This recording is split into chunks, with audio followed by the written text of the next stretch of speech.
Solve ചെയ്ത് കൊടുക്കണമെന്നുണ്ടെങ്കിൽ അവരുടെ ഒരു ജേണി നമ്മൾ മനസ്സിലാക്കണം. ഒരു വയൽപ്പൂവിനെ ഉണ്ടാക്കാനായിട്ടൊരു എന്താ പറയുക ഒരു മെഷീന് പറ്റില്ല എന്ന് അദ്ദേഹം പറഞ്ഞിരുന്നു. റൈറ്റേഴ്സിൻ്റെ ജോലി പോകുമോ എന്ന് ചോദിച്ചു കഴിഞ്ഞാൽ പോകും, ഉറപ്പായിട്ടും പോകും. പിന്നെ ഒരു ബിസിനസ് ഓണർക്ക് സ്വന്തമായിട്ട് 2 പ്രോംപ്റ്റ് കൊടുത്ത് എഴുതിയാൽ പോരെ. അതെ. ഇപ്പോൾ പല ആളുകളും ഇപ്പോൾ അത് ചെയ്തു തുടങ്ങിയിട്ടുണ്ട്, നേരത്തെ ഒന്നും ചെയ്യാറില്ല. ഇപ്പോൾ ആ സ്ഥാപനത്തിനെ വെച്ചായിരിക്കും മാർക്കറ്റ് ചെയ്യുന്നത്, പക്ഷേ സ്ഥാപനത്തിൻ്റെ പിന്നിലെ മാൻ ബിഹൈൻഡ് എ ബിസിനസ് അവരാണ് യഥാർത്ഥത്തിൽ ഇത് വർക്ക് ചെയ്യുന്നത്. ആ കൺസെപ്റ്റ് വെച്ചിട്ട് ഈ വെബ്സൈറ്റിന് ഇത്തരം വെബ്സൈറ്റുകൾക്ക് വലിയ ഇമ്പോർട്ടൻസ് കിട്ടാറുണ്ട്. അപ്പോൾ ആ രീതിയിലേക്ക് വരണമെന്നുണ്ടെങ്കിൽ തന്നെ നമ്മൾ എല്ലാ തരത്തിലുള്ള ചോദ്യങ്ങളും എല്ലാ തരത്തിലുള്ള ഇൻറ്റൻറ്റിനെയും സാറ്റിസ്ഫൈ ചെയ്യണം ആളുകളുടെ. ശരിക്കും പറഞ്ഞാൽ ഈ മാർക്കറ്റിംഗ് എന്ന് പറയുന്നത് എല്ലാ തരം സംഭവങ്ങളും, അതായത് സർവീസ് ആയാലും പ്രൊഡക്റ്റ് ആയാലും ഇതെല്ലാം പ്രോബ്ലം സോൾവിങ് ആണ്. അപ്പോൾ നമ്മളെപ്പറ്റി നേരത്തെ എവിടെയൊക്കെയോ അറിഞ്ഞിട്ട് വരുന്ന ആളുകൾ അവർ നമ്മുടെ വെബ്സൈറ്റിൽ വന്നിട്ട് ഡിസിഷൻ എടുക്കുന്നത് ഫാസ്റ്റ് ആയിരിക്കും. ശരിക്കും SEO നല്ല രീതിയിൽ എന്താ പറയുക അപ്രോച്ച് ചെയ്യേണ്ട ഒരു സ്ട്രീമാണ്. പക്ഷേ നമ്മൾ ഇൻസ്റ്റിറ്റ്യൂട്ടുകൾ പഠിപ്പിക്കുന്ന രീതി എന്ന് വെച്ചാൽ സിസ്റ്റമാറ്റിക് ആയിട്ട് ഈ പറഞ്ഞ പോലെ ഒരു 1 page SEO, of page SEO അല്ലെങ്കിൽ ടെക്നിക്കൽ SEO ഒരു 3 സ്ട്രീമായിട്ട് ഒരു 10-15 ക്ലാസ്സുകൾ കൊടുത്ത് അങ്ങനെ പോകുമ്പോൾ പല ആളുകൾക്ക് ഈ ഒരു വിഷൻ ഇല്ലാതെ പോകുന്നത് നമ്മുടെ ഇൻസ്റ്റിറ്റ്യൂട്ടുകളുടെ പ്രശ്നമാണ്, പഠിക്കുന്ന കുട്ടികളുടെ പ്രശ്നമല്ല. Welcome to another episode. ഇന്ന് നമ്മുടെ കൂടെ ഉള്ളത് മിസ്റ്റർ പ്രസാദ് കാർത്തിക്കാണ്, SEO കൺസൾട്ടൻ്റാണ്. സാർ, നമുക്ക് സാറിൻ്റെ ഒരു ജേണി പറയാമോ? മീഡിയയിൽ നിന്ന് നേരെ മാർക്കറ്റിംഗ് ഫീൽഡിലോട്ട്, എന്താണ് ഈ മാർക്കറ്റിംഗ് ഫീൽഡ്, മീഡിയയിൽ നിന്ന് ജേർണലിസം കഴിഞ്ഞിട്ട് മാർക്കറ്റിംഗ് ഫീൽഡിലോട്ട് വരാനുള്ളത്?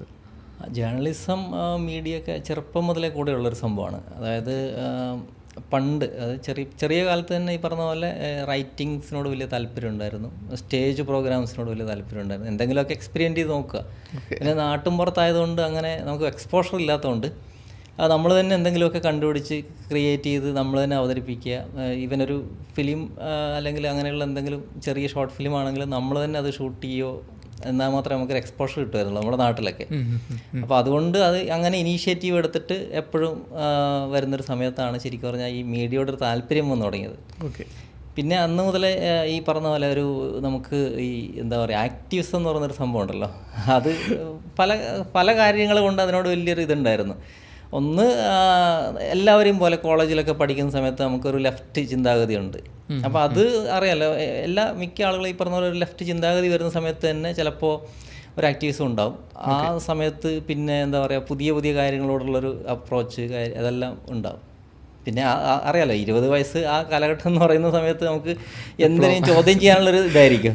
അപ്പോൾ അതിനെ പറ്റിയത് എനിക്ക് തോന്നി അന്ന് മീഡിയ ആണെന്ന് തോന്നിയതുകൊണ്ടാണ് മീഡിയ സ്റ്റഡീസിലേക്ക് അന്ന് പോകുന്നത്. ഈ ബാക്ക്ഗ്രൗണ്ട് ഇതൊക്കെ ഉണ്ടെങ്കിലും, ഇലക്ട്രോണിക്സ് അത്തരം ബാക്ക്ഗ്രൗണ്ട് ഉണ്ടെങ്കിൽ പോലും പിന്നീട് ഈ പറഞ്ഞ പോലെ ജേർണലിസ്റ്റിലേക്ക് പോകുന്നത് അങ്ങനെയാണ്. പിന്നെ ജേർണലിസത്തിൽ ആക്ച്വലി അവിടെ ഒരു ചെറിയൊരു പ്രശ്നം ഉണ്ടായിരുന്നു. കാരണം എന്താ വെച്ചാൽ നമ്മൾ ശരിക്കും പറഞ്ഞാൽ എപ്പോഴും ഇതിനെക്കുറിച്ച് കാണുന്നത് ഒരുപാട് എന്താ പറയുക മീഡിയ ആക്ടിവിസ്റ്റുകൾ അവരെയൊക്കെ കണ്ട് പ്രചോദനം ഉണ്ടായിട്ടാണ് നമ്മൾ ശരിക്കും മീഡിയയിലേക്ക് വരുന്നത്. പക്ഷേ മീഡിയ ശരിക്കും ഒരു 24/7 ന്യൂസ് ചാനലൊക്കെ വരുന്ന സമയത്ത് ശരിക്കും മീഡിയ ശരിക്കൊരു എന്താ പറയുക ഒരു പ്രൊഡക്റ്റ് പോലെയായി. അപ്പോൾ ആ പ്രൊഡക്റ്റിനകത്ത് എന്താ പറയുക ഒരു മാർക്കറ്റിംഗ് വന്നു. മാർക്കറ്റിംഗ് വരുമ്പോഴേക്ക് ആ വാർത്ത പിന്നെ നിയന്ത്രിക്കുന്നത് യഥാർത്ഥത്തിൽ പിന്നെ മറ്റുള്ളവരായിട്ട് മാറുമ്പോൾ വാർത്തക്ക് വേറെ സ്വഭാവമായി. പക്ഷേ ബേസിക്കലി റിപ്പോർട്ടേഴ്സ് എപ്പോഴും റിപ്പോർട്ടേഴ്സ് തന്നെ കേട്ടോ, അവരെ ഒരിക്കലും സത്യം അല്ലാതെ വേറൊന്നും ബേസിക്കലി പറയാറില്ല. പക്ഷേ അതിൻ്റെ പ്രസൻറ്റേഷനിലും ബാലൻസിങ്ങിലും ഒക്കെ ഒരുപാട് ഇതുണ്ടാവും. അപ്പോൾ അങ്ങനെ വരുന്ന സമയത്ത് കുറച്ചുകൂടെ ക്രിയേറ്റിവിറ്റിയും അതുപോലെ തന്നെ ഇതൊക്കെ അപ്ലൈ ചെയ്യാൻ പറ്റുന്ന എന്നുള്ള രീതിയിലേക്കാണ് ഞാൻ പ്രോഗ്രാമിലേക്ക് മാറുന്നത്. പ്രോഗ്രാം പക്ഷേ എപ്പോഴും മാർക്കറ്റിങ്ങുമായിട്ട് അടുത്ത് നിൽക്കുന്ന ഒരു സംഭവമായിരുന്നു. നമ്മുടെ ചാനൽ സ്റ്റുഡിയോകളിൽ പ്രോഗ്രാം എന്ന് പറയുമ്പോൾ മാർക്കറ്റിങ്ങായിട്ട് വളരെ അടുത്ത് നിൽക്കുന്നൊരു സംഭവമാണ്. നമ്മളതിൻ്റെ ക്രിയേറ്റീവ് സൈഡാണ് നോക്കുന്നതെങ്കിൽ പോലും നമ്മളൊരു കണ്ടൻറ് ഉണ്ടാക്കിയിട്ട് ഒരാളിലേക്ക് പ്രസൻറ്റ് ചെയ്യുന്ന സമയത്ത് അവരത് എങ്ങനെ സ്വീകരിക്കുക എന്നുള്ളത് നമുക്കറിയാം. അന്ന് മാർഗ്ഗങ്ങളുണ്ട്. ഇപ്പോൾ നമുക്ക് അനാലിറ്റിക്സ് ഒക്കെ ഉണ്ടെങ്കിലും അന്ന് നമുക്ക് ഈ പറഞ്ഞ പോലെ ടാം റേറ്റിംഗ്, ഇപ്പോൾ ബാർക്ക് അങ്ങനത്തെ സംവിധാനങ്ങളൊക്കെ ഉണ്ടല്ലോ. അന്ന് ടാമിനെയാണ് നമ്മൾ ബേസ് ചെയ്തുകൊണ്ടിരുന്നത്. എത്രത്തോളം ആക്യുറേറ്റ് ആണെന്നുള്ള കാര്യത്തിൽ സംശയമുണ്ട്. പക്ഷേ എന്നാൽ പോലും നമുക്കൊരു പൾസ് കിട്ടുമായിരുന്നു. പിന്നെ അത് മാത്രമല്ല, നമുക്കൊരു ഓഡിയൻസ് പൾസ് എപ്പോഴും കിട്ടും.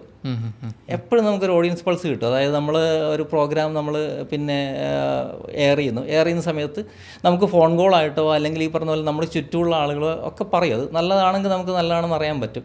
അപ്പോൾ ഓഡിയൻസ് റെസ്പോൺസ് ഭയങ്കര ഇമ്പോർട്ടൻ്റ് ആണ് ഒരു കണ്ടൻറ്റ് പ്രസൻറ്റ് ചെയ്യുന്ന കാര്യത്തിൽ. അപ്പോൾ അതെല്ലാം ആക്ച്വലി പിന്നീട് ഈ പറഞ്ഞ പോലെ ഇത്തരം കാര്യങ്ങളിൽ ഹെൽപ്പ് ചെയ്തിട്ടുണ്ട്. പിന്നെ മീഡിയ കുറച്ച് കാലം ഒന്ന് വിട്ടേക്കേണ്ട ഒരു അവസ്ഥ വന്നപ്പോഴാണ് എനിക്ക് പേഴ്സണലി കുറച്ച് മാർക്കറ്റിംഗ് പ്രോജക്റ്റുകൾ ചെയ്യാനും ഉണ്ടായിരുന്നു. ആ സമയത്താണ് ഇതിനകത്തോട്ട് വന്നപ്പോൾ ഇതിൻ്റെ ഒരു സൈക്കോളജി കുറച്ചുകൂടെ എനിക്ക് രസമായിട്ട് തോന്നി. ഇതും ആളുകളായിട്ട് കമ്മ്യൂണിക്കേറ്റ് ചെയ്യുന്നതാണല്ലോ. ആദ്യം മാർക്കറ്റിംഗ് ഒട്ടും ഇഷ്ടമല്ലായിരുന്നു. കാരണം എന്ന് വെച്ചാൽ എനിക്ക് തോന്നിയെന്ന് വെച്ചാൽ ആളുകളെ ക്യാൻവാസ് ചെയ്യുന്നൊരു പരിപാടി എന്നുള്ള രീതിയിലാണ് എനിക്ക് തോന്നിയത്. പക്ഷെ പിന്നെയാണ് മനസ്സിലാക്കിയത് ശരിക്കും പറഞ്ഞാൽ ഈ മാർക്കറ്റിംഗ് എന്ന് പറയുന്നത് എല്ലാ തരം സംഭവങ്ങളും, അതായത് സർവീസ് ആയാലും പ്രൊഡക്റ്റ് ആയാലും ഇതെല്ലാം പ്രോബ്ലം സോൾവിങ് ആണ്. അപ്പോൾ ഒരാളുടെ ഏതെങ്കിലും സ്റ്റേജിലുള്ള പ്രോബ്ലം നമ്മൾ സോൾവ് ചെയ്ത് കൊടുക്കുന്നു. ആ സോൾവ് ചെയ്ത് കൊടുക്കണമെന്നുണ്ടെങ്കിൽ അവരുടെ ഒരു ജേണി നമ്മൾ മനസ്സിലാക്കണം. അത് ഞാൻ നോക്കിയപ്പോൾ ശരിക്കും നമ്മൾ ആ ഒരു ക്രിയേറ്റിവിറ്റി അപ്ലൈ ചെയ്ത് ആ ഒരാളുടെ ജേണി, ഒരു ക്യാരക്ടറിൻ്റെ ജേണി മനസ്സിലാക്കിയ പോലെ തന്നെയാണ് ഒരാളെ ശരിക്കും ബയർ പേഴ്സണാന്നൊക്കെ നമ്മൾ പറയില്ലേ, അതുപോലെ നമ്മൾ കണ്ടിട്ടാണ് അയാൾ ഏത് സാഹചര്യത്തിലാണ് നിൽക്കുന്നത്, അപ്പോൾ അയാൾ എന്ത് പ്രോബ്ലമാണ് ഫേസ് ചെയ്യുന്നത്, അപ്പോൾ അയാൾക്ക് ഒരു പ്രൊഡക്റ്റ് വെച്ചിട്ടാണ് അല്ലെങ്കിൽ സർവീസ് വെച്ചിട്ടാണ് ഒരു പ്രോബ്ലം സോൾവ് ചെയ്ത് കൊടുക്കുമ്പോൾ അതെങ്ങനെ അവരിലേക്ക് എത്തിക്കണം എന്നുള്ളത് നമുക്ക് കറക്റ്റായിട്ട് പറയാൻ പറ്റുമായിരുന്നു. അത് ശരിക്കും പറഞ്ഞാൽ എനിക്കൊരു വലിയൊരു ത്രില്ലായിട്ടാണ് തോന്നിയത് ആ സമയത്ത്. അപ്പോൾ അങ്ങനെയാണ് ശരിക്കും പറഞ്ഞാൽ ഇത് രണ്ടും കൂടെ ബാലൻസ് ചെയ്ത് കൊണ്ടുപോകാനായിട്ട് പറ്റിയത്. പിന്നെ എനിക്കെപ്പോഴും ഈ റിസർച്ച് ചെയ്യുന്നതിനോട് വലിയ താല്പര്യമുള്ളതാണ്. വെറുതെ ഇരിക്കുമ്പോഴും പിന്നെ പഠിക്കുക, ആക്ച്വലി ഇപ്പോഴും ചില കോഴ്സുകളൊക്കെ പഠിച്ചുകൊണ്ടേ ഇരിക്കുന്നുണ്ട്. അപ്പോൾ അത് ഹെൽപ്പ് ചെയ്തിട്ടുണ്ട്. പിന്നെ ഒരു കാര്യത്തിന് നമ്മൾ ഇറങ്ങിക്കഴിഞ്ഞാൽ അതിൻ്റെ ഏറ്റവും അവസാനം വരെ കണ്ടിട്ട് പോകാമെന്നുള്ളൊരു രീതി ഉള്ളതുകൊണ്ട് അങ്ങനെ മുന്നോട്ട് പോയതാണ് ശരിക്കും. ഒരു ബിസിനസ് ഓണർ SEO എന്താണെന്ന് അറിയത്തില്ല, ഒരു പുതുതായിട്ട് മാർക്കറ്റിങ്ങിലേക്ക് വരുന്നൊരു ബിസിനസ് ഓണറിന് SEO എന്താണെന്ന് സിമ്പിളായിട്ട് പറഞ്ഞു കൊടുക്കാൻ പറ്റുമോ? SEO അത് ശരിക്കും പിന്നെ ബിസിനസ് ഓണേഴ്സ് പല ആളുകൾക്കും അറിയില്ല കേട്ടോ SEO എന്താണെന്ന്. ബിസിനസ് ഓണേഴ്സിന് മാത്രമല്ല, പല എന്താ പറയുക ഈ വലിയ എന്താ പറയുക ഏജൻസിയിലിരിക്കുന്നവർക്ക് പോലും SEO യഥാർത്ഥത്തിൽ എന്താണ് വർക്ക് ചെയ്യുന്നതെന്നുള്ള കാര്യത്തിൽ ഇപ്പോഴൊരു സംശയം ഉണ്ടെന്ന് തോന്നുന്നു. നമ്മൾ ചില വർക്കുകളെ കണ്ടു കഴിഞ്ഞാൽ ബിസിനസ് കമ്മ്യൂണിറ്റി ശരിക്കും പറഞ്ഞാൽ SEO വളരെ സീരിയസ് ആയിട്ട് കാണേണ്ടത് ഒരു സംഭവമാണ്. ശരിക്കും ബേസിക്കലി SEO എന്ന് പറഞ്ഞാൽ ഇത്രയേ ഉള്ളൂ. നമ്മളൊരു വെബ്സൈറ്റ് ഉണ്ടാക്കി കഴിഞ്ഞാൽ ആ വെബ്സൈറ്റ് ആക്സസ് ചെയ്യാൻ വേണ്ടിയിട്ട് അല്ലെങ്കിൽ സെർച്ച് എഞ്ചിന് ആക്സസ് ചെയ്യാൻ വേണ്ടിയിട്ട് നമ്മളൊന്ന് ഒപ്റ്റിമൈസ് ചെയ്ത് കൊടുക്കണം. നമ്മളൊരു ഓഫീസ് ഉണ്ടാക്കി, ഇപ്പോൾ അൺലേൺഡ് തന്നെ ഒരു ഓഫീസ് നമ്മളിവിടെ സെറ്റ് ചെയ്തു. ഇതിപ്പോൾ കഴക്കൂട്ടത്തിൻ്റെ ഏറ്റവും പ്രൈമായിട്ടുള്ള ഒരു ലൊക്കേഷനിലാണ് ഇപ്പോൾ ഇത് സ്ഥിതി ചെയ്യുന്നത്. പക്ഷേ ആളുകൾക്ക് ഇവിടെ വരാനും പോകാനും വേണ്ടിയിട്ട് നിങ്ങളൊരു ഗേറ്റ് ഉണ്ടാക്കി അല്ലെങ്കിൽ അത് ഓപ്പൺ ചെയ്ത് പിന്നെ ഒരു വഴിയൊന്നും ഉണ്ടാക്കി കൊടുത്തിട്ടില്ല എങ്കിൽ ആ വിസിബിലിറ്റി കൊണ്ട് പ്രത്യേകിച്ച് കാര്യമൊന്നുമില്ല. കാരണം ഇവിടെ ഈ പ്രൈം ലൊക്കേഷനിലാണ് നിങ്ങളുടെ ഓഫീസ് എന്ന് പറഞ്ഞിട്ട് വലിയ കാര്യമൊന്നുമില്ല. ആളുകൾക്ക് ഇവിടെ വരണം, ഇവിടെ എന്താ നടക്കുന്നതെന്ന് അറിയണം, ആ നടക്കുന്ന കാര്യങ്ങൾ അവർക്ക് യൂസ്ഫുൾ ആയിട്ടുള്ളതാണെങ്കിൽ അത് അവർക്ക് ഉപയോഗിക്കാൻ പറ്റണം. ബേസിക്കലി SEO അങ്ങനെ തന്നെയാണ്. ഒരു വെബ്സൈറ്റ് എന്താണ് എന്ന് മനസ്സിലാക്കാൻ വേണ്ടിയിട്ട് ഈ സെർച്ച് എഞ്ചിൻ ആദ്യം അതിനകത്തേക്ക് കയറി വരണം. അപ്പോൾ വെബ്സൈറ്റ് ഒപ്റ്റിമൈസ് ചെയ്യുക സെർച്ച് എഞ്ചിന് വേണ്ടിയിട്ട്. അപ്പോൾ അതാണ് ശരിക്കും പറഞ്ഞാൽ ഈ സെർച്ച് എഞ്ചിൻ ഒപ്റ്റിമൈസേഷൻ എന്നുള്ളൊരു വാക്ക് വന്നത്. ബേസിക്കലി അതാണ്. പക്ഷേ അതിൻ്റെ ബെനിഫിറ്റ്സ് എന്ന് പറയുന്നത് അതിൻ്റെ ഒരുപാട് എന്താ പറയുക ലിമിറ്റ്ലെസ് ആണ് ശരിക്കും പറഞ്ഞാൽ ഇതിൻ്റെ ബെനിഫിറ്റ്സ് എന്ന് പറയുന്നത്. ഒന്നാമത്തെ കാര്യം എന്ന് വെച്ചാൽ ഇപ്പോൾ നമ്മൾ ഈ ഒരു ഓഫീസ് എടുക്കാം, നിങ്ങളുടെ ഒരു ബിസിനസ് ആണെന്ന് എടുക്കാം. അത് ഒരു രാവിലെ ഒരു 8 മണിക്ക് തുറന്നിട്ട് ഒരു 5 മണി വരെയാണ് വർക്ക് ചെയ്യുന്നത്. അപ്പോൾ സ്വാഭാവികമായിട്ടും ആളുകൾ വിളിക്കുമ്പോൾ സംശയങ്ങൾ പറയാനായിട്ട് റിസപ്ഷനിസ്റ്റ് കാണും, അല്ലെങ്കിൽ കോൾ അസിസ്റ്റ് ചെയ്യുന്ന ആരെങ്കിലുമൊക്കെ കാണും, കസ്റ്റമർ സപ്പോർട്ടിലെ ആളുകൾ കാണും, ഒക്കെ കാണുമല്ലോ. 5 മണിക്ക് ശേഷം വിളിച്ചു കഴിഞ്ഞാൽ എന്ത് ചെയ്യും? ഇവർ ഫോൺ എടുക്കുമോ? ഇല്ല. പക്ഷേ 5 മണിക്ക് ശേഷം ഒരാൾക്ക് 8 മുതൽ 5 മണി വരെ മാത്രമേ ഒരു ബിസിനസ്സുമായിട്ട് ബന്ധപ്പെട്ട് ഡൗട്ട് വരാൻ പാടുള്ളൂ എന്നില്ല. ചിലപ്പോൾ രാത്രി നമ്മളൊക്കെ രാത്രി 2 മണിക്കൊക്കെ എഴുന്നേറ്റിരിക്കുന്നവരാ, അറിയാലോ, നിങ്ങൾക്ക് അറിയാം. ഇപ്പോൾ രാത്രിയൊക്കെ നമുക്ക് 2 മണിക്ക് ചിലപ്പോൾ ഒരു പ്രൊഡക്റ്റ് വാങ്ങുമ്പോൾ അത് പിന്നെ നല്ലതാണോ അല്ലെങ്കിൽ ഒരു സർവീസ് എടുക്കുമ്പോൾ അത് എനിക്ക് പറ്റിയതാണോ എന്നുള്ള സംശയങ്ങൾ വരാം. ആ സമയത്ത് നമ്മൾ സെർച്ച് ചെയ്യുന്നു, നമുക്ക് വിളിച്ച് ചോദിക്കാൻ പറ്റില്ല. പക്ഷെ ആ സമയത്ത് നമ്മളുടെ വെബ്സൈറ്റ് ആൻസർ ചെയ്യണം. അപ്പോൾ ആ രീതിയിലേക്ക് നമ്മുടെ വെബ്സൈറ്റിനെ നമുക്ക് കൊണ്ടുപോകാൻ പറ്റും. അത് 24/7 നമ്മുടെ വെബ്സൈറ്റ് നമുക്ക് വേണ്ടി വർക്ക് ചെയ്തുകൊണ്ടേയിരിക്കും. അത് ശരിക്കും പറഞ്ഞാൽ നമ്മൾ കൊടുക്കുന്ന അല്ലെങ്കിൽ നമ്മൾ എടുക്കുന്ന എഫേർട്ടിനേക്കാൾ ഉപരിയാണ്. അതായത് ശരിക്കും പറഞ്ഞാൽ നമ്മൾ ഇവിടെയൊക്കെയുള്ള എന്താ പറയുക, നമ്മളങ്ങനെ പറയാമോ എന്നറിയില്ല, നമ്മുടെ അതിഥി തൊഴിലാളികൾ എന്നൊക്കെ നമ്മൾ പറയുന്നില്ലേ, അവരൊക്കെ വർക്ക് ചെയ്യുന്നത് പോലെ വളരെ ഹാർഡ് വർക്കിംഗ് ആണ് നമ്മുടെ വെബ്സൈറ്റ് നമുക്ക് വേണ്ടി ചെയ്യുന്നത്. 24/7 രായ്ക്ക് രാമാൻ അത് നമുക്ക് വേണ്ടി പണിയെടുത്തുകൊണ്ടേയിരിക്കുക. അപ്പോൾ ഏത് സമയത്തും ചോദിച്ചു കഴിഞ്ഞാൽ അതിന് റെസ്റ്റ് ഇല്ല, അതിന് ഹോളിഡേ ഇല്ല, അതിന് ലീവില്ല, ഈ പറഞ്ഞ പോലെ മെഡിക്കൽ ലീവില്ല, മെറ്റേണിറ്റി ലീവില്ല, ഒന്നുമില്ല. നമ്മുടെ വെബ്സൈറ്റ് നമുക്ക് വേണ്ടിയിട്ട് ഏത് സമയം ശരിക്കും പറഞ്ഞാൽ അങ്ങനെ ഒരു സ്റ്റാഫ് നമുക്ക് വേണ്ടി വർക്ക് ചെയ്യുന്നുണ്ടെങ്കിൽ ഒന്ന് ആലോചിച്ച് നോക്കിയേ. നമ്മുടെ വേറെ ഏതെങ്കിലും സ്റ്റാഫ് അങ്ങനെ ലീവില്ലാതെ വർക്ക് ചെയ്യുന്നുണ്ടോ? അത് ഈ പറയുന്ന പോലെ നമ്മുടെ ഈ എന്താ പറയുക ഓൺലൈൻ പ്രസൻസ് മാത്രമാണ് യഥാർത്ഥത്തിൽ. അത് ഈവൻ സോഷ്യൽ മീഡിയ ആയാലും അതെ, വെബ്സൈറ്റ് ആയാലും അതെ. പക്ഷേ വെബ്സൈറ്റിന് വേറെ അഡ്വാൻറ്റേജ് എന്ന് പറഞ്ഞാൽ അത് നമ്മുടെ ഇൻ്റർനെറ്റിലെ ഒരു അഡ്രസ്സാണ്, അത് ഭയങ്കര ക്രെഡിബിലിറ്റിയാണ്. ഈവൻ സോഷ്യൽ മീഡിയയിൽ ഒരു പ്രസൻസ് ഉണ്ടെങ്കിൽ പോലും അത് നമ്മളുടെ ഒരു എന്താ പറയുക വിസിബിലിറ്റി കൂട്ടും. പക്ഷേ ഇത് നമുക്ക് ക്രെഡിബിലിറ്റി കൂട്ടും, ട്രസ്റ്റ് ഉണ്ടാക്കും. ഏറ്റവും വലിയൊരു ഇതെന്ന് വെച്ചാൽ നമ്മൾ ഈ പറഞ്ഞ പോലെ തന്നെ ഒരു പ്രൈം ലൊക്കേഷനിലൊരു ബിസിനസ് വന്നു. ആ ബിസിനസ് വഴിയെ പോകുന്നവരൊക്കെ കാണും. പക്ഷെ അവിടെ കണ്ട് അതിനകത്ത് കയറണം എന്നുണ്ടെങ്കിൽ ട്രസ്റ്റ് ഉണ്ടാവണം. അവിടെ നിന്നൊരു സംഭവം വാങ്ങണം എന്നുണ്ടെങ്കിൽ ട്രസ്റ്റ് ഉണ്ടാവണം, അല്ലേ? അപ്പോൾ നമ്മൾ എത്ര ബിസിനസ്സുകൾ ഈ പറഞ്ഞ പോലെ വിസിബിലിറ്റി ഉണ്ട്, പക്ഷേ അതിന് ട്രസ്റ്റ് ഇല്ലാത്തതുകൊണ്ട് ചിലപ്പോൾ കച്ചവടം നടക്കില്ല. അങ്ങനെ കച്ചവടം നടക്കണമെന്നുണ്ടെങ്കിൽ ആ ട്രസ്റ്റ് ഫാക്ടറൂടെ അതിനകത്തേക്ക് കൂട്ടണം. അതുമാത്രമല്ല ക്രെഡിബിലിറ്റി കൊണ്ടുവരണം. പിന്നെ SEO ശരിക്കും പറഞ്ഞാൽ മാറിക്കൊണ്ടേ ഇരിക്കുകയാണ്. അപ്പോൾ ഇതൊക്കെയാണ് ബേസിക്കലി ഇതിൻ്റെ ഒരു അഡ്വാൻറ്റേജ് എന്ന് പറയുന്നത്. പിന്നെ നമ്മൾ ആരും പ്രതീക്ഷിക്കാത്ത ബ്രാൻഡിങ് യഥാർത്ഥത്തിൽ ഈ SEOയിലൂടെ നടക്കും. കാരണം എന്ന് വെച്ച് കഴിഞ്ഞാൽ നമ്മളെല്ലാ ചോദ്യങ്ങൾക്കും ആൻസർ ചെയ്യുന്നത് ഒരു വെബ്സൈറ്റ് ആണെന്നുണ്ടെങ്കിൽ നമുക്ക് നാട്ടിൽ തന്നെ നമ്മളിപ്പോൾ ഈ പറഞ്ഞ പോലെ പല കാര്യങ്ങളും അറിയാവുന്ന ഒരാൾ, അയാൾ വളരെ ട്രസ്റ്റബിൾ ആയിട്ടുള്ളൊരു മനുഷ്യനായിരിക്കും. അയാൾ ഒരു കാര്യം പറയുന്ന സമയത്ത് നമ്മൾ വിശ്വസിക്കാനുള്ള സാധ്യത കൂടുതലാണ്. അപ്പോൾ നമ്മുടെ ഇൻഡസ്ട്രിയിലുള്ള എല്ലാ ചോദ്യങ്ങളും നമ്മുടെ വെബ്സൈറ്റാണ് ആൻസർ ചെയ്യുന്നതെന്ന് വിചാരിക്കാം. അപ്പോൾ നമുക്കതുവഴി നല്ല വിസിബിലിറ്റിയും നല്ല ബ്രാൻഡിങ്ങും കിട്ടും. അതാണ് ഒരു പ്രധാനപ്പെട്ട ഒരു ഇതിൻ്റെ ഒരു ബെനിഫിറ്റ് എന്ന് പറയുന്ന ഒരു കാര്യം എന്ന് പറയുന്നത്. പിന്നെ പല ആളുകളും വിചാരിക്കും ഈ ബിസിനസ് പിന്നെ നമുക്ക് ബിസിനസ് അല്ലെങ്കിൽ കസ്റ്റമേഴ്സിനെ കിട്ടാൻ വേണ്ടി മാത്രമാണ്. അതല്ല, ബിസിനസ് എൻഹാൻസ്മെൻറ്റ്, അതായത് നമ്മളുടെ ബിസിനസ് മറ്റ് സമാനമായ ബിസിനസ് ചിന്താഗതിയുള്ള ആളുകളിലേക്ക് എത്തിക്കുക. അങ്ങനെ ചില ഫ്രാഞ്ചൈസ് ഓപ്ഷൻസ്, നെറ്റ്വർക്കിങ്, ഇങ്ങനെ പല കാര്യങ്ങളും SEOയിലൂടെ നടക്കും. ഇതൊക്കെ ഞാൻ ശരിക്കും പറഞ്ഞാൽ നമുക്ക് അനുഭവത്തിലുണ്ട്. നമ്മൾ ശരിക്കും പറഞ്ഞാൽ ഒരു ഹോസ്പിറ്റലുമായിട്ട് ടൈപ്പ് ചെയ്ത് വർക്ക് ചെയ്യുന്ന സമയത്ത് അവർ കൂടുതലായിട്ടും ഈ ഹെൽത്ത് റിലേറ്റഡ് ആയിട്ടുള്ള ഡൗട്ടുകൾ ക്ലിയർ ചെയ്യുന്ന ഒരു ഇതായിരുന്നു. ആയുർവേദിക് ഹോസ്പിറ്റലായിരുന്നു. ഡൗട്ടുകളാണ് അവർ ക്ലിയർ ചെയ്തുകൊണ്ടിരുന്നത് കൂടുതലായിട്ടും. അതായത് top of the funnel article നമ്മൾ പൊതുവെ വിളിക്കുക. അതിൻ്റെ കാര്യം എന്താണെന്ന് വെച്ചാൽ അവർക്ക് അന്ന് സിറ്റിയിൽ അവരുടെ ക്ലിനിക്കിലുണ്ടായിരുന്ന സൗകര്യം കുറച്ച് കുറവായിരുന്നു. അപ്പോൾ അതുകൊണ്ട് അവർ അത്തരം ആക്ടിവിറ്റീസിലേക്ക് കൂടുതലായിട്ട് ഫോക്കസ് ചെയ്തു. പിന്നീടൊരു ഫാർമസി തുടങ്ങുക, ഓൺലൈൻ ഫാർമസി തുടങ്ങുക എന്നൊക്കെയുള്ള ഒരു ഉദ്ദേശം ഉണ്ടായിരുന്നു.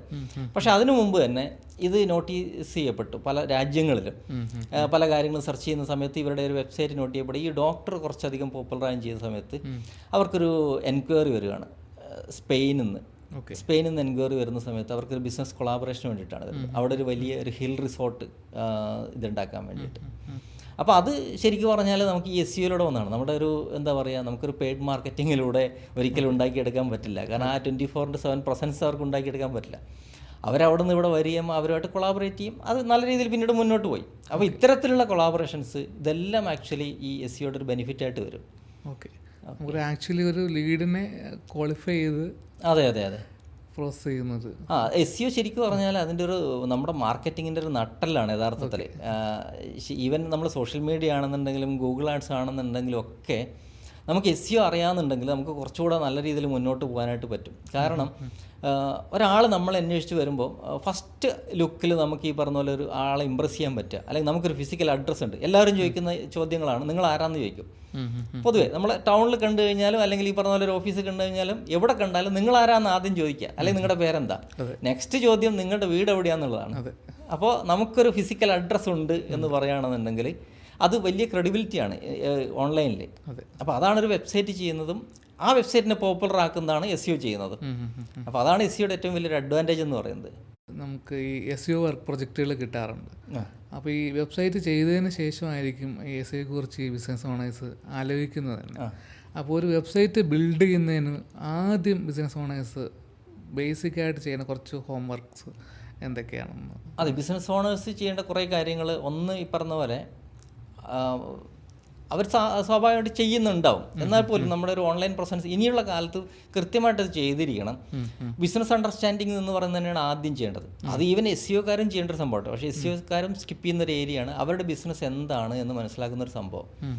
പലപ്പോഴും ഏതെങ്കിലും രീതിയിൽ ഒരു ബിസിനസ് സ്റ്റാർട്ട് ചെയ്യായിരിക്കും ചെയ്യുക. പക്ഷേ ആ ബിസിനസ്സിൻ്റെ മാക്സിമം പൊട്ടൻഷ്യൽ എന്താണ്, ആ ബിസിനസ് ഇപ്പോൾ നിലവിലുള്ളൊരു പുതിയ മോഡൽ അല്ല എന്ന് വിചാരിക്കുക. ഇപ്പോൾ എക്സിസ്റ്റിംഗ് ആയിട്ടുള്ള ബിസിനസ് ആണെങ്കിൽ തന്നെ അത് ഏത് രീതിയിൽ പുതിയ രീതിയിൽ പ്രസൻറ്റ് ചെയ്യാൻ പറ്റും, അല്ലെങ്കിൽ നിലവിൽ എത്രത്തോളം മാർക്കറ്റ് ഷെയർ അതിനുണ്ട്.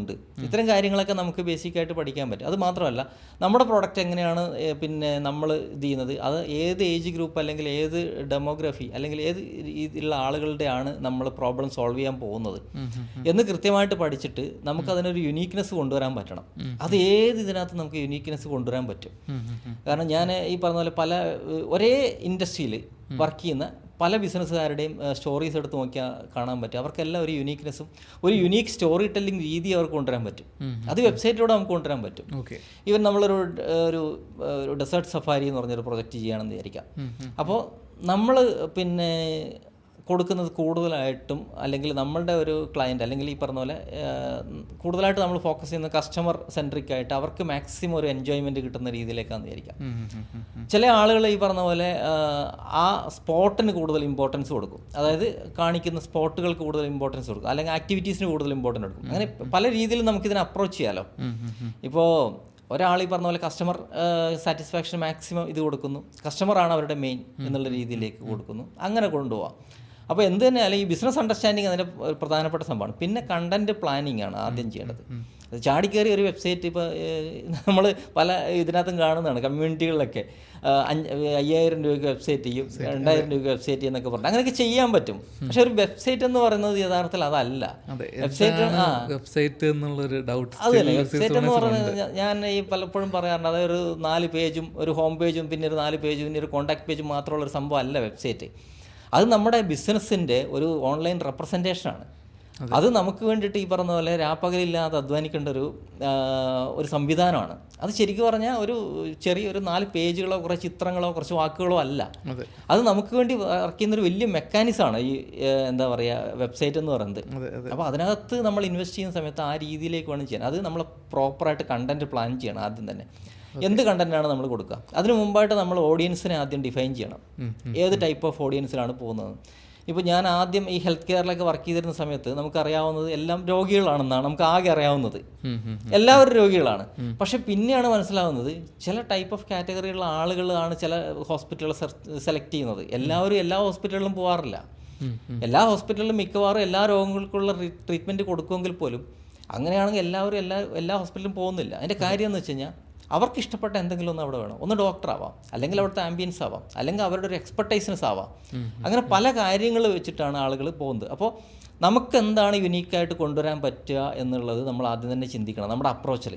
അപ്പോൾ അതിനനുസരിച്ചിട്ട് നമ്മളൊരു വെബ്സൈറ്റിനകത്തൊരു സ്റ്റോറി ടെല്ലിംഗ് മെത്തേഡ് കൂടെ നമ്മൾ കൊണ്ടുവരണം. വെബ്സൈറ്റിനെ പല രീതിയിൽ നമുക്ക് അപ്രോച്ച് ചെയ്യാം. വളരെ ഈ പറഞ്ഞ പോലെ റോ ആയിട്ട് നമുക്ക് ഈ നേരത്തെ പറഞ്ഞ പോലെ ഒരു 4 പേജ് ഉണ്ടാക്കി വെക്കാം. അതല്ലാതെ നമ്മളുടെ ഫുൾ കാര്യങ്ങൾ, നമുക്ക് പറയാനുള്ള എല്ലാ കാര്യങ്ങളും നമുക്ക് സെർച്ച് എഞ്ചിനോട് പറഞ്ഞിട്ട് അത് ആളുകളിലേക്ക് എത്തിക്കാം. നമ്മൾ ബസ് സ്റ്റാൻഡിൽ നല്ല ഡ്രസ്സൊക്കെ ഇട്ടിട്ട് ഒരാളിങ്ങനെ നിൽക്കുന്നു, ചോദിച്ചു കഴിഞ്ഞാൽ ഒന്നും പറയില്ല. പല വെബ്സൈറ്റുകളുടെ അവസ്ഥ ഇതാണ്, ഊമകളാണ്. പക്ഷേ അതുകൊണ്ട് തന്നെ എന്താ പ്രശ്നം, ഇതെന്താണ് അല്ലെങ്കിൽ ഏത് രീതിയിലാണ് ഇവരുടെ ബിസിനസ് എന്ന് നമുക്കൊരു ഐഡിയയും കിട്ടില്ല. കുറച്ച് കാര്യങ്ങൾ മാത്രമേ അറിയാം, നമുക്ക് ആ ലുക്കിലും ആ ഫീലിലും കിട്ടുന്നത്. ഇപ്പോൾ നല്ല ഡ്രസ്സൊക്കെ ഇട്ട് ഇപ്പോൾ നമ്മളൊരു റെയിൽവേ സ്റ്റേഷനിലോ ബസ് സ്റ്റാൻഡിലോ ആളുകൾ കൂടുന്ന സ്ഥലത്ത് ഒരാൾ നിൽക്കുമ്പോൾ കൊള്ളാം എന്നൊരു തോന്നലുണ്ടാകും. പക്ഷേ ഇവൻ വായ തുറന്നിട്ടില്ലെങ്കിൽ ഇവൻ ഊമയാണ്, ഇവൻ എന്താ പറയുന്നത് നമുക്ക് അറിയാൻ പറ്റില്ല. ഇവൻ്റെ മനസ്സിൽ എന്താണെന്നോ ഇവൻ്റെ പാസ്റ്റ് എന്താണെന്നോ ഒന്നും നമുക്കറിയില്ല. ഇവൻ എന്തിനു വേണ്ടി അവിടെ നിൽക്കുന്ന പോലും അറിയില്ല. പക്ഷേ ഓരോ ചോദ്യങ്ങൾക്കും കൃത്യമായിട്ട് മറുപടി പറഞ്ഞു കൊടുക്കുമ്പോഴാണ് അയാൾ കൃത്യമായിട്ട് ആരാണ്, എന്താണ്, എന്തിനു വേണ്ടിയാണ് നിൽക്കുന്നത്, അയാളെ കൊണ്ട് നമുക്ക് എന്താണ് ഗുണം, ഇതെല്ലാം മനസ്സിലാകുന്നത്. അപ്പോൾ അതുപോലെയാണ് വെബ്സൈറ്റ് കമ്മ്യൂണിക്കേറ്റ് ചെയ്തുകൊണ്ടേയിരിക്കണം. അതിൻ്റെ ഓരോ സ്റ്റേജിലും ഓരോ പേജും ഓരോ വാക്കുകളും ഓരോ പാരഗ്രാഫുകളും ഈ പറഞ്ഞ പോലെ അതിൻ്റെ ഓഡിയൻസിനോട് കമ്മ്യൂണിക്കേറ്റ് ചെയ്തുകൊണ്ടേയിരിക്കണം. എന്നാൽ മാത്രമേ നമ്മുടെ ബിസിനസ് അതിലൂടെ ആളുകളിലേക്ക് എത്തും. അതാണ് അതിൻ്റെ ഏറ്റവും പ്രധാനപ്പെട്ട ഒരു സംഭവം എന്ന് പറഞ്ഞാൽ. നമുക്ക് ഇപ്പോൾ കാണാവുന്ന വെബ്സൈറ്റുകളുടെയൊക്കെ ഒരു പ്രശ്നം എന്ന് പറഞ്ഞാൽ, ചില വെബ്സൈറ്റുകളുണ്ട്, എല്ലാ വെബ്സൈറ്റും നല്ല വെബ്സൈറ്റ് നല്ല രീതിയിൽ പ്ലാൻ ചെയ്യുന്ന വെബ്സൈറ്റുകളുണ്ട്. പക്ഷേ പല വെബ്സൈറ്റുകളുടെ ഒരു പ്രശ്നം എന്ന് പറഞ്ഞ ഇതാണ്, അതായത് അത് ഈ തട്ടിക്കൂട്ടി സെറ്റപ്പ് ആയിരിക്കും പലപ്പോഴും. അത് അറിയാലോ, അത് 5,000 രൂപയ്ക്ക് ചെയ്താലും അതെ, 1,00,000 രൂപയ്ക്ക് ചെയ്താലും അതെ. ഞാൻ ഈ അടുത്ത് ഇപ്പം നമ്മുടെ എക്സ്പീരിയൻസ് എന്ന് പറയാം, ഒരു 80,000 റുപ്പീസിന് ചെയ്തൊരു വെബ്സൈറ്റ് നമുക്ക് റീവാമ്പ് ചെയ്യേണ്ടി വന്നു. കാരണം എന്താ വെച്ച് കഴിഞ്ഞാൽ അതിനകത്തൊന്നും ഉണ്ടായിട്ടില്ല, അതിനകത്തൊന്നുമില്ല. അവർ കുറച്ച് പേജുകൾ ഉണ്ടാക്കി, അവരുടെ ഒരു ബിസിനസ് മോഡലോ അവരുടെ ബിസിനസ് എന്താണെന്നോ റെപ്രസെന്റ് ചെയ്യുന്ന ഒരു സംഭവം അതിനകത്ത് ഉണ്ടായിരുന്നില്ല. അത് ഈ പ്രശ്നം എന്താണെന്ന് വെച്ച് കഴിഞ്ഞാൽ ഈ ബിസിനസ് ഓണേഴ്സിന്റെ പ്രശ്നമാണ്. അവർ കോമ്പറ്റീറ്റേഴ്സിന് ഒരു വെബ്സൈറ്റ് എടുത്തിട്ട് എനിക്ക് ഇതുപോലൊരു വെബ്സൈറ്റ് വേണമെന്ന് പറഞ്ഞിട്ട് ഡെവലപ്പേഴ്സിന് കൊടുക്കും. ഡെവലപ്പേഴ്സ് അതിൻ്റെ ഒരു കണ്ടന്റ് കോപ്പി ചെയ്തിട്ട് സ്ട്രക്ചർ ചെയ്ത് ചെയ്യുന്നത്. അത് ഈ ബിസിനസ് ഓണേഴ്സിന് ഒരു നോളജ് ഗ്യാപ്പ് കിടക്കുന്നത് കൊണ്ടാണെന്ന് ഫീൽ ചെയ്തിട്ടുണ്ട്. അതെ, അതങ്ങനെയുണ്ട്. അതായത് നമ്മളെല്ലാം ഈ പറഞ്ഞ പോലെ ഈ പറഞ്ഞ പോലെ റെപ്ലിക്ക എന്ന് പറഞ്ഞ പോലെ എല്ലാം റെപ്ലിക്കേറ്റ് ചെയ്യാനാണ് ശ്രമിക്കുക. ആദ്യം ഓരോന്നിൻ്റെ എടുത്തിട്ട് നമ്മൾ അതുപോലെ ചെയ്യാനായിട്ട് നോക്കും. പക്ഷെ അത് കുഴപ്പമൊന്നുമില്ല. നമ്മൾ ബിസിനസ് ഈ പറഞ്ഞ പോലെ റിസർച്ചിൻ്റെ ഭാഗമായിട്ട് നമ്മളെ കോമ്പറ്റീറ്റേഴ്സിനെ പഠിക്കുന്നത് നല്ലതാണ് എപ്പോഴും. പക്ഷെ ആ ബിസിനസ്സിൽ പോകുന്ന ഒരാൾ നമ്മുടെ അടുത്ത് വരണമെന്നുണ്ടെങ്കിൽ അതുപോലൊരു ബിസിനസ് ആണെന്നുണ്ടെങ്കിൽ നമ്മുടെ അടുത്ത് വരില്ല. അപ്പോൾ നമ്മൾ അതിൽ നിന്ന് മാറിയിട്ട് നമുക്ക് എന്താണ് കൊടുക്കാൻ പറ്റുക എന്നുള്ളത് ചിന്തിക്കണം. ഇപ്പോൾ ഞാൻ തന്നെ അന്ന് നേരത്തെ പറഞ്ഞ പോലെ ഹെൽത്ത് കെയറിൽ നമ്മൾ സ്റ്റാർട്ട് ചെയ്ത സമയത്ത് തന്നെ എല്ലാവരും രോഗികളോട് ഒരേ അപ്രോച്ച് അല്ല. ചില ആളുകൾ കുറച്ചുകൂടെ സിൻസിയറായിട്ടാണ് കാര്യങ്ങൾ കാണുന്നത്. അപ്പോൾ അതിൽ ആ സമയത്ത് ഞാനും ആ ഒരു രീതി സ്വീകരിക്കാൻ തുടങ്ങി കേട്ടോ. അതായത് കസ്റ്റമേഴ്സിനോട് നമ്മൾ വളരെ ലോയലായിട്ട്, അല്ലെങ്കിൽ ഈ പറഞ്ഞ പോലെ സത്യം പറയാന്നുള്ളൊരു ശീലം കൊണ്ടുവരാൻ ശ്രമിച്ചു. പൊതുവേ നമ്മൾ മാർക്കറ്റിംഗ് സ്റ്റോറീസ് എല്ലാം അറിയാലോ ബയാസ്ഡ് ആയിരിക്കും, നമ്മുടെ ബിസിനസ്സിനോട് ബയാസ്ഡ് ആയിരിക്കും. പക്ഷേ നമ്മൾ ചിലപ്പോൾ കസ്റ്റമേഴ്സിന് ചിലപ്പോൾ നമ്മുടെ കയ്യിൽ നിന്ന് വാങ്ങാൻ പറ്റാത്തൊരു സാഹചര്യം ഉണ്ടെന്നായിരിക്കും. അത് അവർക്ക് ഇഷ്ടപ്പെടാത്ത ചില സംഭവങ്ങൾ നമ്മുടെ കയ്യിൽ ഉണ്ടാവാം. പക്ഷേ നമ്മൾ അവരുടെ തുറന്ന് പറയാൻ തുടങ്ങുകയാണ്, നിങ്ങളുടെ ഈ പ്രൊഡക്റ്റ് നിങ്ങൾക്ക് പറ്റിയതല്ല, നിങ്ങൾ ഇങ്ങനെയുള്ള ആളുകളാണെന്നുണ്ടെങ്കിൽ. കാരണം ബാഡ് ഫിറ്റും ബെസ്റ്റ് ഫിറ്റും നമ്മൾ തിരിച്ചറിയാമെന്ന് പറയും അതിനകത്ത്. അതായത് ഒരു കസ്റ്റമർ ഒരു ബിസിനസ്സിൻ്റെ ബാഡ് ഫിറ്റ് ആണോ, അയാളൊരു നല്ല ആളാണോ, അല്ലെങ്കിൽ നല്ല കസ്റ്റമറാണോ എന്ന് നമ്മൾ തന്നെ പറഞ്ഞു കൊടുക്കണം അവരുടെ അടുത്ത്. നിങ്ങൾ ഈ രീതിയിലുള്ള പ്രൊഡക്റ്റോ അല്ലെങ്കിൽ ഈ രീതിയിലുള്ള സർവീസോ അന്വേഷിക്കുന്നതാണെന്നുണ്ടെങ്കിൽ നിങ്ങൾക്ക് പറ്റിയതാണിത്. പക്ഷേ അതല്ല, നിങ്ങളുടെ ബഡ്ജറ്റ് ഇത്രയേ ഉള്ളൂ, അല്ലെങ്കിൽ നിങ്ങൾ ഈ രീതിയിലുള്ളൊരു സർവീസാണ് നോക്കുന്നത് എങ്കിൽ നമ്മളുടെ പ്രൊഡക്റ്റ് നിങ്ങൾക്ക് പറ്റിയതല്ല എന്ന് ബോൾഡായിട്ട് പറയാൻ പറ്റണം. ഞാൻ എപ്പോഴും എക്സാമ്പിൾ പറയുന്നൊരു സംഭവമുണ്ട്. അമേരിക്കയിൽ യാലെ അപ്ലയൻസസ് എന്ന് പറയുന്ന ഒരു വലിയ കമ്പനിയുണ്ട്. അവരിപ്പോഴും അവരുടെ ഒരു ആർട്ടിക്കിൾ 2025 എഴുതിയൊരു ആർട്ടിക്കിൾ ഉണ്ട്. ഏറ്റവും ലീസ്റ്റായിട്ട് ട്രസ്റ്റ് ചെയ്യാൻ പറ്റുന്ന ഹോം അപ്ലയൻസസ് ബ്രാൻഡുകളെ പറ്റി അവർ സ്റ്റോറി ചെയ്തിട്ടുണ്ട്, ബ്ലോഗ് എഴുതിയിട്ടുണ്ട്. ഏറ്റവും, അതായത് ട്രസ്റ്റ് ചെയ്യാൻ പറ്റാത്ത ഹോം അപ്ലയൻസ് ബ്രാൻഡ് കേരളത്തിൽ ഏതെങ്കിലും ഹോം അപ്ലയൻസസ് ബ്രാൻഡുകൾ അല്ലെങ്കിൽ ഗാഡ്ജറ്റ്സ് സപ്ലയേഴ്സ് അവരുടെ വെബ്സൈറ്റിൽ ഇപ്പോൾ ഏതെങ്കിലും ഒരു കമ്പനിയുടെ ഒരു എക്സ് എന്നുള്ള കമ്പനി, നമ്മൾ ഇപ്പോൾ ബ്രാൻഡ് പറയണ്ട, എക്സ് എന്നുള്ള ബ്രാൻഡിൻ്റെ മൊബൈൽ വാങ്ങാൻ കൊള്ളില്ല എന്ന് പറയുമോ? പറഞ്ഞാൽ ചിലപ്പോൾ അവരുടെ ഡീലർഷിപ്പ് കട്ടായിപ്പോയി എന്ന് വരും. പക്ഷേ അങ്ങനെ ഒരു സത്യം ഉണ്ടെന്ന് വിചാരിക്കുക, ഒരു ഫാക്റ്റ്. ഇപ്പോൾ എക്സ് എന്നുള്ളൊരു കമ്പനിയുടെ ഒരു മൊബൈലിന് ചില പ്രശ്നങ്ങളുണ്ട്, പക്ഷേ ഓപ്പണായിട്ട് പറയുകയാണ് നമ്മുടെ വെബ്സൈറ്റിലൂടെ ഈ മൊബൈലിന് ഇന്ന പ്രശ്നങ്ങളുണ്ട്. അപ്പോൾ അങ്ങനെ പറഞ്ഞാൽ ചിലപ്പോൾ നമ്മുടെ ഈ ഡീലർക്ക് ഒരുപക്ഷെ പ്രശ്നം ഉണ്ടാകുന്നതല്ലാതെ കസ്റ്റമേഴ്സിൻ്റെ ട്രസ്റ്റ് കൂടി വരികയാണ് അവിടെ. കാരണം നമ്മൾ കസ്റ്റമേഴ്സിനോട് പറയാണ്, നമുക്ക് ഈ പറയുന്ന പ്രൊഡക്റ്റ് വാങ്ങി നിങ്ങൾക്ക് തന്നു കഴിഞ്ഞാൽ ഇങ്ങനെയുള്ള പ്രശ്നങ്ങളുണ്ട് ഇത് നമ്മൾ ഓപ്പണായിട്ട് പറയാണ്. അത് ശരിക്കും പറഞ്ഞാൽ ട്രാൻസ്പെറൻസി കൂട്ടുന്നതാണ്, ട്രസ്റ്റ് കൂട്ടുന്നതാണ്. അപ്പോൾ അതും നമ്മൾ നോക്കണം. അതോടൊപ്പം തന്നെ നമ്മുടെ ഒരു ബിസിനസ് കമ്മ്യൂണിറ്റി എന്താണ് ആഗ്രഹിക്കുന്നത്, അവരെന്താണ് സെർച്ച് ചെയ്യുന്നത്, ഇത്തരം കാര്യങ്ങൾ നമ്മൾ കൊടുക്കാനായിട്ട് പഠിക്കണം. ഈ പല ആളുകളും ഈ പറഞ്ഞ പോലെ എസ്സിയുടെ ഒരു ബേസിക് അറിയാലോ, കീവേഡ് റിസർച്ച് എന്ന് പറയുന്നതാണ് ബേസിക്.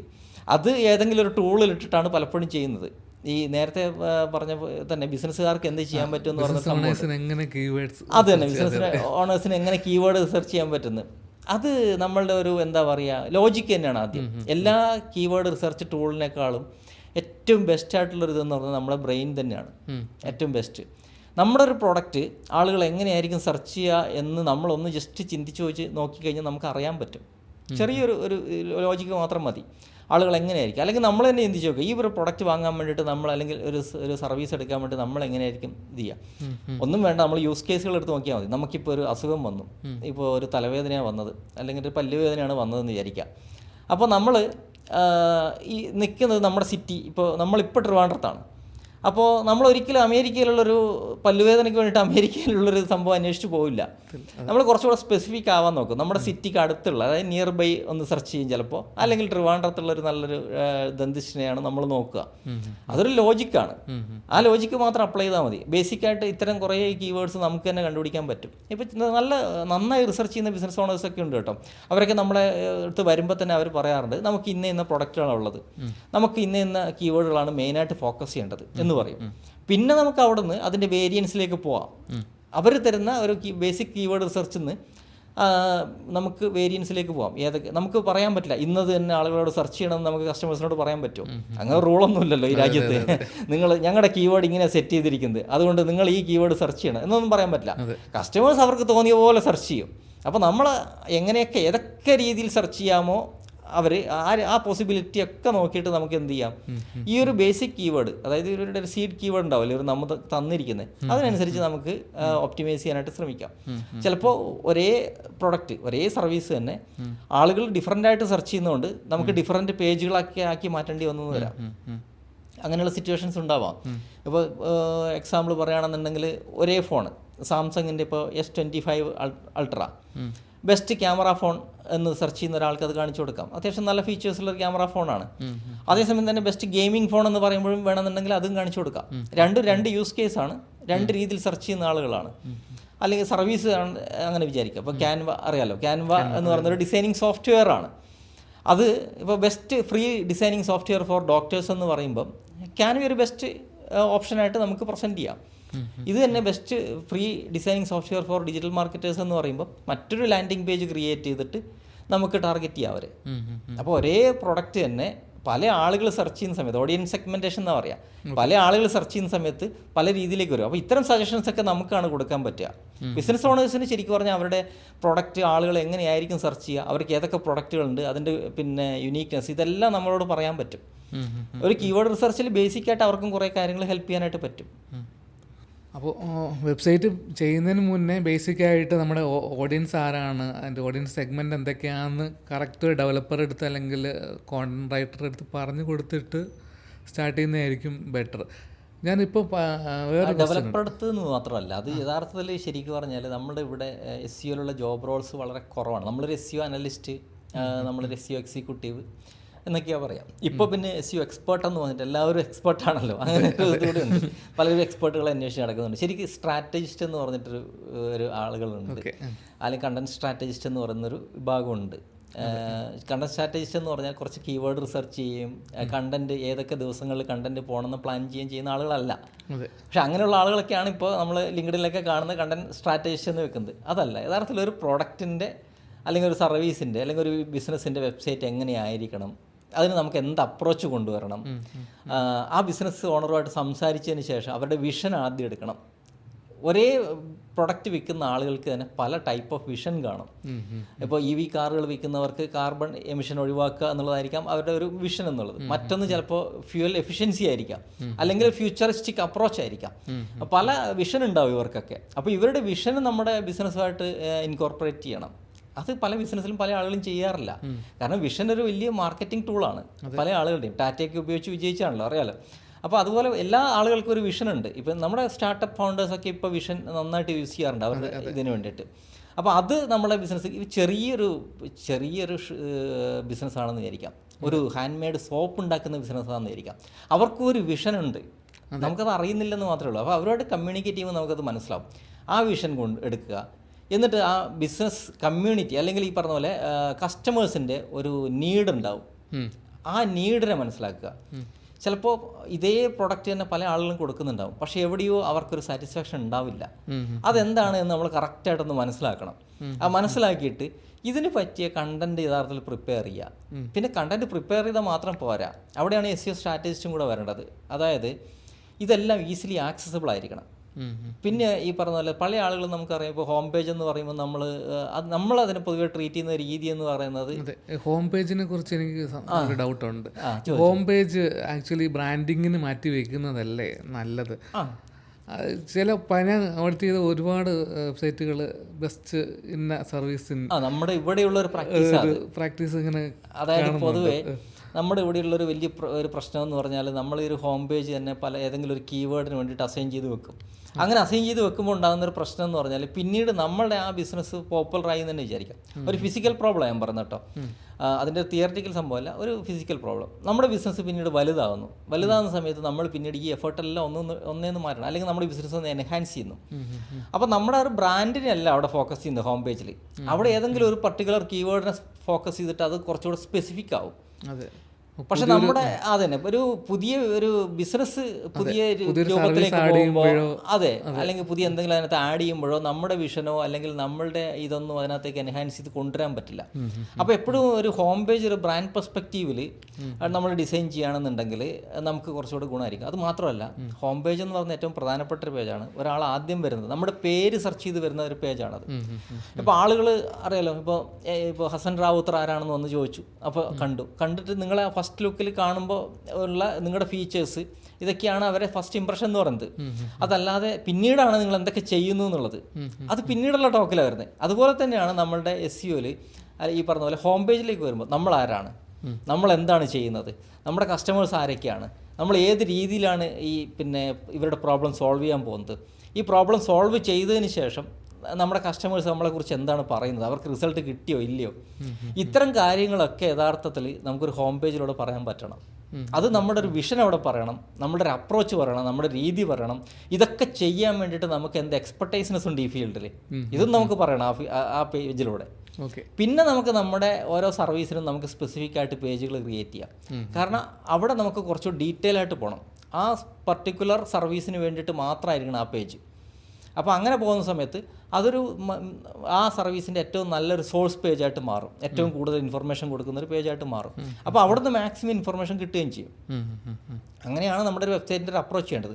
പിന്നെ ഒരു ഇൻഫർമേഷൻ ആർക്കിടെക്ചർ എന്ന് പറയുന്നൊരു സംഭവം എന്ന് വെച്ചാൽ ഇന്നത്തെ കാലത്ത് ഭയങ്കര ഇമ്പോർട്ടൻ്റ് ആണ്. അതായത് ഒരു വെബ്സൈറ്റ് ഇൻഫർമേഷൻ പെട്ടെന്ന് കിട്ടുന്ന രീതിയിലേക്ക് നമ്മൾ അടുക്കി വെക്കണം. നമുക്കൊരു ബുക്കിൽ അത് കുറേയധികം തിയറീസ് ഉണ്ട്. ഇപ്പോൾ നമ്മളൊരു റൂമിൽ ഒരു 10 കോടി രൂപ വിലമതിക്കുന്ന സാധനങ്ങൾ വാരി വലിച്ചിട്ടിരിക്കുക. പക്ഷെ വേറൊരു റൂമിൽ ആ കൂടി ഒരു 10 ലക്ഷം രൂപയുടെ സാധനങ്ങളല്ലോ, മറ്റേ 10 കോടി രൂപയുടെ സാധനങ്ങൾ ഇങ്ങനെ ഡംപ് ചെയ്തിരിക്കുക. അപ്പോൾ അതിനകത്ത് കയറിയിട്ട് ഒരു ഡയമണ്ട് ഒരാൾക്ക് എടുക്കണമെന്ന് വെച്ച് കഴിഞ്ഞാൽ കുറച്ച് ബുദ്ധിമുട്ടാണ്. കാരണം എന്ന് വെച്ച് കഴിഞ്ഞാൽ വാരി വലിച്ച് ഇട്ടിരിക്കുക, ഒരു അറേഞ്ച്മെൻറ്റ്സും ഇല്ലാതെ. 10 ലക്ഷം രൂപ മാത്രമുള്ള അതിനകത്ത് ഈ പറഞ്ഞ പോലെ ഒരു ചെറിയ റിങ് ആണെന്ന് വിചാരിക്കാം. ആ റിങ് വളരെ നീറ്റായിട്ട് അറേഞ്ച് ചെയ്ത് വെച്ചിരിക്കുന്ന ഒരു റൂമാണ്. അതിനകത്ത് കയറി എടുക്കുക എന്ന് പറഞ്ഞാൽ വളരെ സിമ്പിളാണ്, പെട്ടെന്ന് കയറാം, പെട്ടെന്ന് എടുക്കാം. അപ്പോൾ ഒന്ന് ആലോചിച്ച് നോക്കിയാൽ അതൊരു കള്ളൻ്റെ ചിന്താഗതിയിൽ ചിന്തിച്ചാൽ പോലും അയാൾ ഈ വളരെ നീറ്റായിട്ട് അറേഞ്ച് ചെയ്തിരിക്കുന്ന ആ റൂമിലേക്കേ വരും. കാരണം മറ്റേതിൽ കയറി കഴിഞ്ഞാൽ ഒരു സാധനം കണ്ടുപിടിക്കാൻ അയാൾക്ക് ബുദ്ധിമുട്ടുമാണ്, അവൻ ചെയ്യില്ലോ.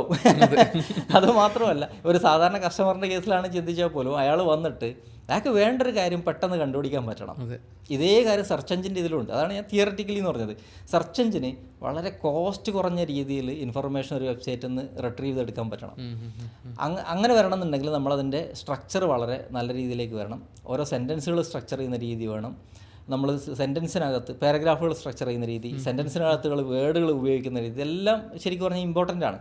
ഇനി അങ്ങോട്ട് കൂടുതൽ ഇമ്പോർട്ടൻ്റ് ആണ്. കാരണം എന്ന് വെച്ചാൽ AI സെർച്ചൊക്കെ വരുന്ന സമയത്തേക്ക് ഭയങ്കര ഇമ്പോർട്ടൻ്റ് ആണ് ഈ വെബ്സൈറ്റിൻ്റെ സ്ട്രക്ചറും കണ്ടൻറ്റ് അലൈൻ ചെയ്യുന്ന രീതിയും വേർഡ് എംബഡ് ചെയ്യാന്ന് പറയും. വേർഡ് എംബഡ് ചെയ്ത് വെക്കുന്ന രീതിയൊക്കെ ഭയങ്കര ഇമ്പോർട്ടൻ്റ് ആണ്. പ്രത്യേകിച്ച് ഈ മെഷീൻ ലാംഗ്വേജിൻ്റെ കാര്യത്തിൽ അത് ഭയങ്കര ഇമ്പോർട്ടൻ്റ് ആയിട്ടുള്ളൊരു സംഭവമാണ് അത്. ഓക്കെ, നമുക്ക് ഈ LLM-ലേക്ക് വരുമ്പോൾ ഇപ്പോൾ ഷോപ്പിഫൈയും ChatGPT-യും കൂടെയൊക്കെ ഇൻ്റഗ്രേഷൻ ചെയ്യാൻ പോകുന്നു എന്നുള്ളൊക്കെ ഒരു ആർട്ടിക്കിൾ വായിച്ചിട്ടുണ്ടായിരുന്നു. അപ്പോൾ ഈ കോം വെബ്സൈറ്റിലൊക്കെ നമുക്ക് SEO എങ്ങനെ നമ്മുടെ AI സെർച്ച് എഞ്ചിനിൽ ഒപ്റ്റിമൈസ് ചെയ്ത് കൊണ്ടുവരാൻ പറ്റും? ഈ കൊമേഴ്സ് വെബ്സൈറ്റുകൾ മാത്രമല്ല, എല്ലാ വെബ്സൈറ്റുകളും എന്ന് വെച്ചാൽ കഴിഞ്ഞൊരു 25 വർഷമായിട്ടുള്ള നമ്മുടെ ഒരു സെർച്ചിൻ്റെ രീതി പതുക്കെ മാറിക്കൊണ്ടിരിക്കുകയാണ്. പക്ഷെ പല ആളുകളും അതിനൊരു ഓവർ എക്സാജറേഷൻ കാണിക്കുന്നുണ്ട്. അത്രയും എക്സാജറേഷൻ്റെ ഒരു ആവശ്യമില്ല. കാരണം എന്ന് വെച്ചാൽ ഇനി വരുന്നൊരു 5 വർഷം കൂടെ ശരിക്കും പറഞ്ഞാൽ ഗൂഗിൾ നല്ലൊരു പൊട്ടൻഷ്യൽ തന്നെയായിരിക്കും. ഗൂഗിളിൽ നിന്ന് പെട്ടെന്നൊരു ഷിഫ്റ്റ് ഉണ്ടാവില്ല. പക്ഷേ എങ്കിൽ പോലും ആ ഷിഫ്റ്റ് ഭയങ്കര ഫാസ്റ്റുമാണ്. നമ്മൾ അതിനെ അവഗണിക്കാനും പറ്റില്ല. ഇപ്പോൾ ChatGPT വന്നു, ജെമിനി വന്നു, അതിനുശേഷം ക്ലൗഡ് വന്നു, പെർപ്ലക്സിറ്റി വന്നു, പിന്നെ കിമി, ഡീപ് സീക്ക്, ഇങ്ങനെ ഒരുപാട് ഇത് വന്നു. അത് കൂടാതെ തന്നെ ഇനി ഒരുപാട് ലാർജ് ലാംഗ്വേജ് മോഡൽസ് വരാനും ഇരിക്കുന്നു. ഇപ്പോൾ മറ്റേ ഇദ്ദേഹത്തിൻ്റെ മറ്റേ ഇലോൺ മസ്കിൻ്റെ ഒരു സംഭവം വന്നു. ഇതെല്ലാം വന്നു. ഇതെല്ലാം ഈ പറഞ്ഞ പോലെ ഇൻഡസ്ട്രിയിലുണ്ട്. അപ്പോൾ ഇതെല്ലാം ഈ പറഞ്ഞ പോലെ വരുന്നൊരു തലമുറ ഒരുപക്ഷെ ഗൂഗിളിലേക്ക് സെർച്ച് ചെയ്യാനായിട്ട് വന്നു എന്ന് വരില്ല. പക്ഷേ ഗൂഗിളും ഈ പറഞ്ഞ പോലെ അഡ്വാൻസ് ആയിട്ട് മാറിക്കൊണ്ടേയിരിക്കുന്നു. കാരണം ഈ ശ്രദ്ധിച്ചാൽ മതി, ഗൂഗിളിൻ്റെ അൽഗോരിതം അപ്ഡേറ്റുകൾ ഇപ്പോൾ വളരെ ഫാസ്റ്റാണ്. നേരത്തെ ഒരു വർഷത്തിൽ 2 വന്നിരുന്നു, ഇപ്പോൾ ഒരു വർഷം 5-6 ഒക്കെ ചിലപ്പോൾ വന്നു വരാം.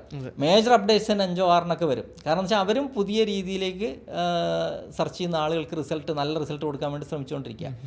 അപ്പോൾ ഈ ശരിക്കും പറഞ്ഞാൽ നമ്മുടെ ഇൻഫർമേഷൻ നമ്മൾ കൺസ്യൂം ചെയ്യുന്ന രീതിയിൽ വന്ന മാറ്റം തന്നെയാണ് ഈ പുതിയ ടൂളുകൾ ഉപയോഗിക്കാൻ നമ്മളെ പ്രേരിപ്പിക്കുന്നത്. കാരണം അറിയാലോ, നമ്മളിപ്പോൾ ക്വിക്ക് വീഡിയോസാണ് നമ്മൾ കൂടുതലായിട്ട് കാണുന്നത്, ഷോർട്ട് വീഡിയോസ്. അപ്പോൾ അങ്ങനെ ഒരു കാലഘട്ടത്തിൽ ഒരു സെർച്ച്, നമുക്ക് എന്തെങ്കിലും ഒരു കാര്യം നമ്മൾ സെർച്ച് ചെയ്യുന്ന സമയത്ത് കുറേ പേജുകൾ കൊണ്ടുവന്ന് കാണിക്കുന്ന ഒരു രീതി ഈ 2025 ഉണ്ട്. നമ്മുടെ ഒരു ക്വസ്റ്റ്യന് കുറേ പേജുകളാണ് നമുക്ക് ആൻസറായിട്ട് തരുന്നത്. പക്ഷേ ഗൂഗിൾ ചെറിയ മാറ്റങ്ങൾ വരുത്തിയിരുന്നു. പാസേജ് ഇൻഡെക്സിങ്, സ്നിപ്പറ്റർ റാങ്കിങ്, ഇങ്ങനെയൊക്കെയുള്ള രീതിയിൽ മാറ്റങ്ങൾ വരുത്തിയിരുന്നു. പക്ഷേ ChatGPT വന്നപ്പോഴേക്ക് അവർ കുറച്ചുകൂടെ അഗ്രസീവായിട്ട് ആൻസർ എഞ്ചിൻ എന്നുള്ള രീതിയിലേക്ക് മാറി. ഒരു പർട്ടിക്കുലർ ക്വസ്റ്റ്യന് അതിന് ഒരു പർട്ടിക്കുലർ ഉത്തരം മാത്രം, അങ്ങനെയുള്ള രീതിയിലേക്ക് മാറി. അപ്പോൾ അവിടെ ഈ പറഞ്ഞ പോലെ ഒരു ഷിഫ്റ്റ് കാര്യമായിട്ട് വന്നു തുടങ്ങി. ഇപ്പോൾ ഒരു ജെൻസി തലമുറ അല്ലെങ്കിൽ ഈ പറഞ്ഞ പോലെ നമ്മുടെ തലമുറയടക്കം എല്ലാവരും ഈ പറഞ്ഞ പോലെ അതിനകത്തേക്ക് മാറുന്നുണ്ട്. കൺവീനിയൻ്റ് ആണ്. കാരണം എന്ന് വെച്ചാൽ നമുക്ക് ആവശ്യമുള്ള ഇൻഫർമേഷനാണ് കിട്ടുന്നത്. പക്ഷെ അതിനകത്ത് ഇപ്പോൾ ഏർലി സ്റ്റേജിൽ കുറേ പ്രശ്നങ്ങൾ ഉണ്ടായേക്കാം, അതെല്ലാം ഇതിനകത്തും ഉണ്ടാവും. ഇനി നമുക്ക് ബിസിനസ്സിന് വേണ്ടിയല്ല, നമ്മുടെ SEO പ്രാക്ടീസിൻ്റെ ഭാഗമായിട്ട് എന്ത് മാറ്റം വരുമെന്ന് ചോദിച്ചു കഴിഞ്ഞാൽ നമുക്ക് ശരിക്കും പറഞ്ഞാൽ ഓപ്പർച്യൂണിറ്റി കൂടുകയാണ് ചെയ്യുക. കാരണം നേരത്തെ നമുക്ക് ഗൂഗിളിൽ മാത്രമാണ് റാങ്ക് ചെയ്യാൻ പറ്റിക്കൊണ്ടിരുന്നത്. ഗൂഗിളാണ് മേജർ ഷെയർ. അതായത് ഗൂഗിളിൻ്റെ ഒരു ഓൺലൈൻ ഗ്രാവിറ്റി എന്ന് പറയുന്നത് ഭയങ്കര കൂടുതലാണ്. ഒരു 85%ഓളം ഇതിലുള്ളൊരു ഇതാണ് ആക്ച്വലി, അത്രയും ഷെയർ ഉണ്ട്.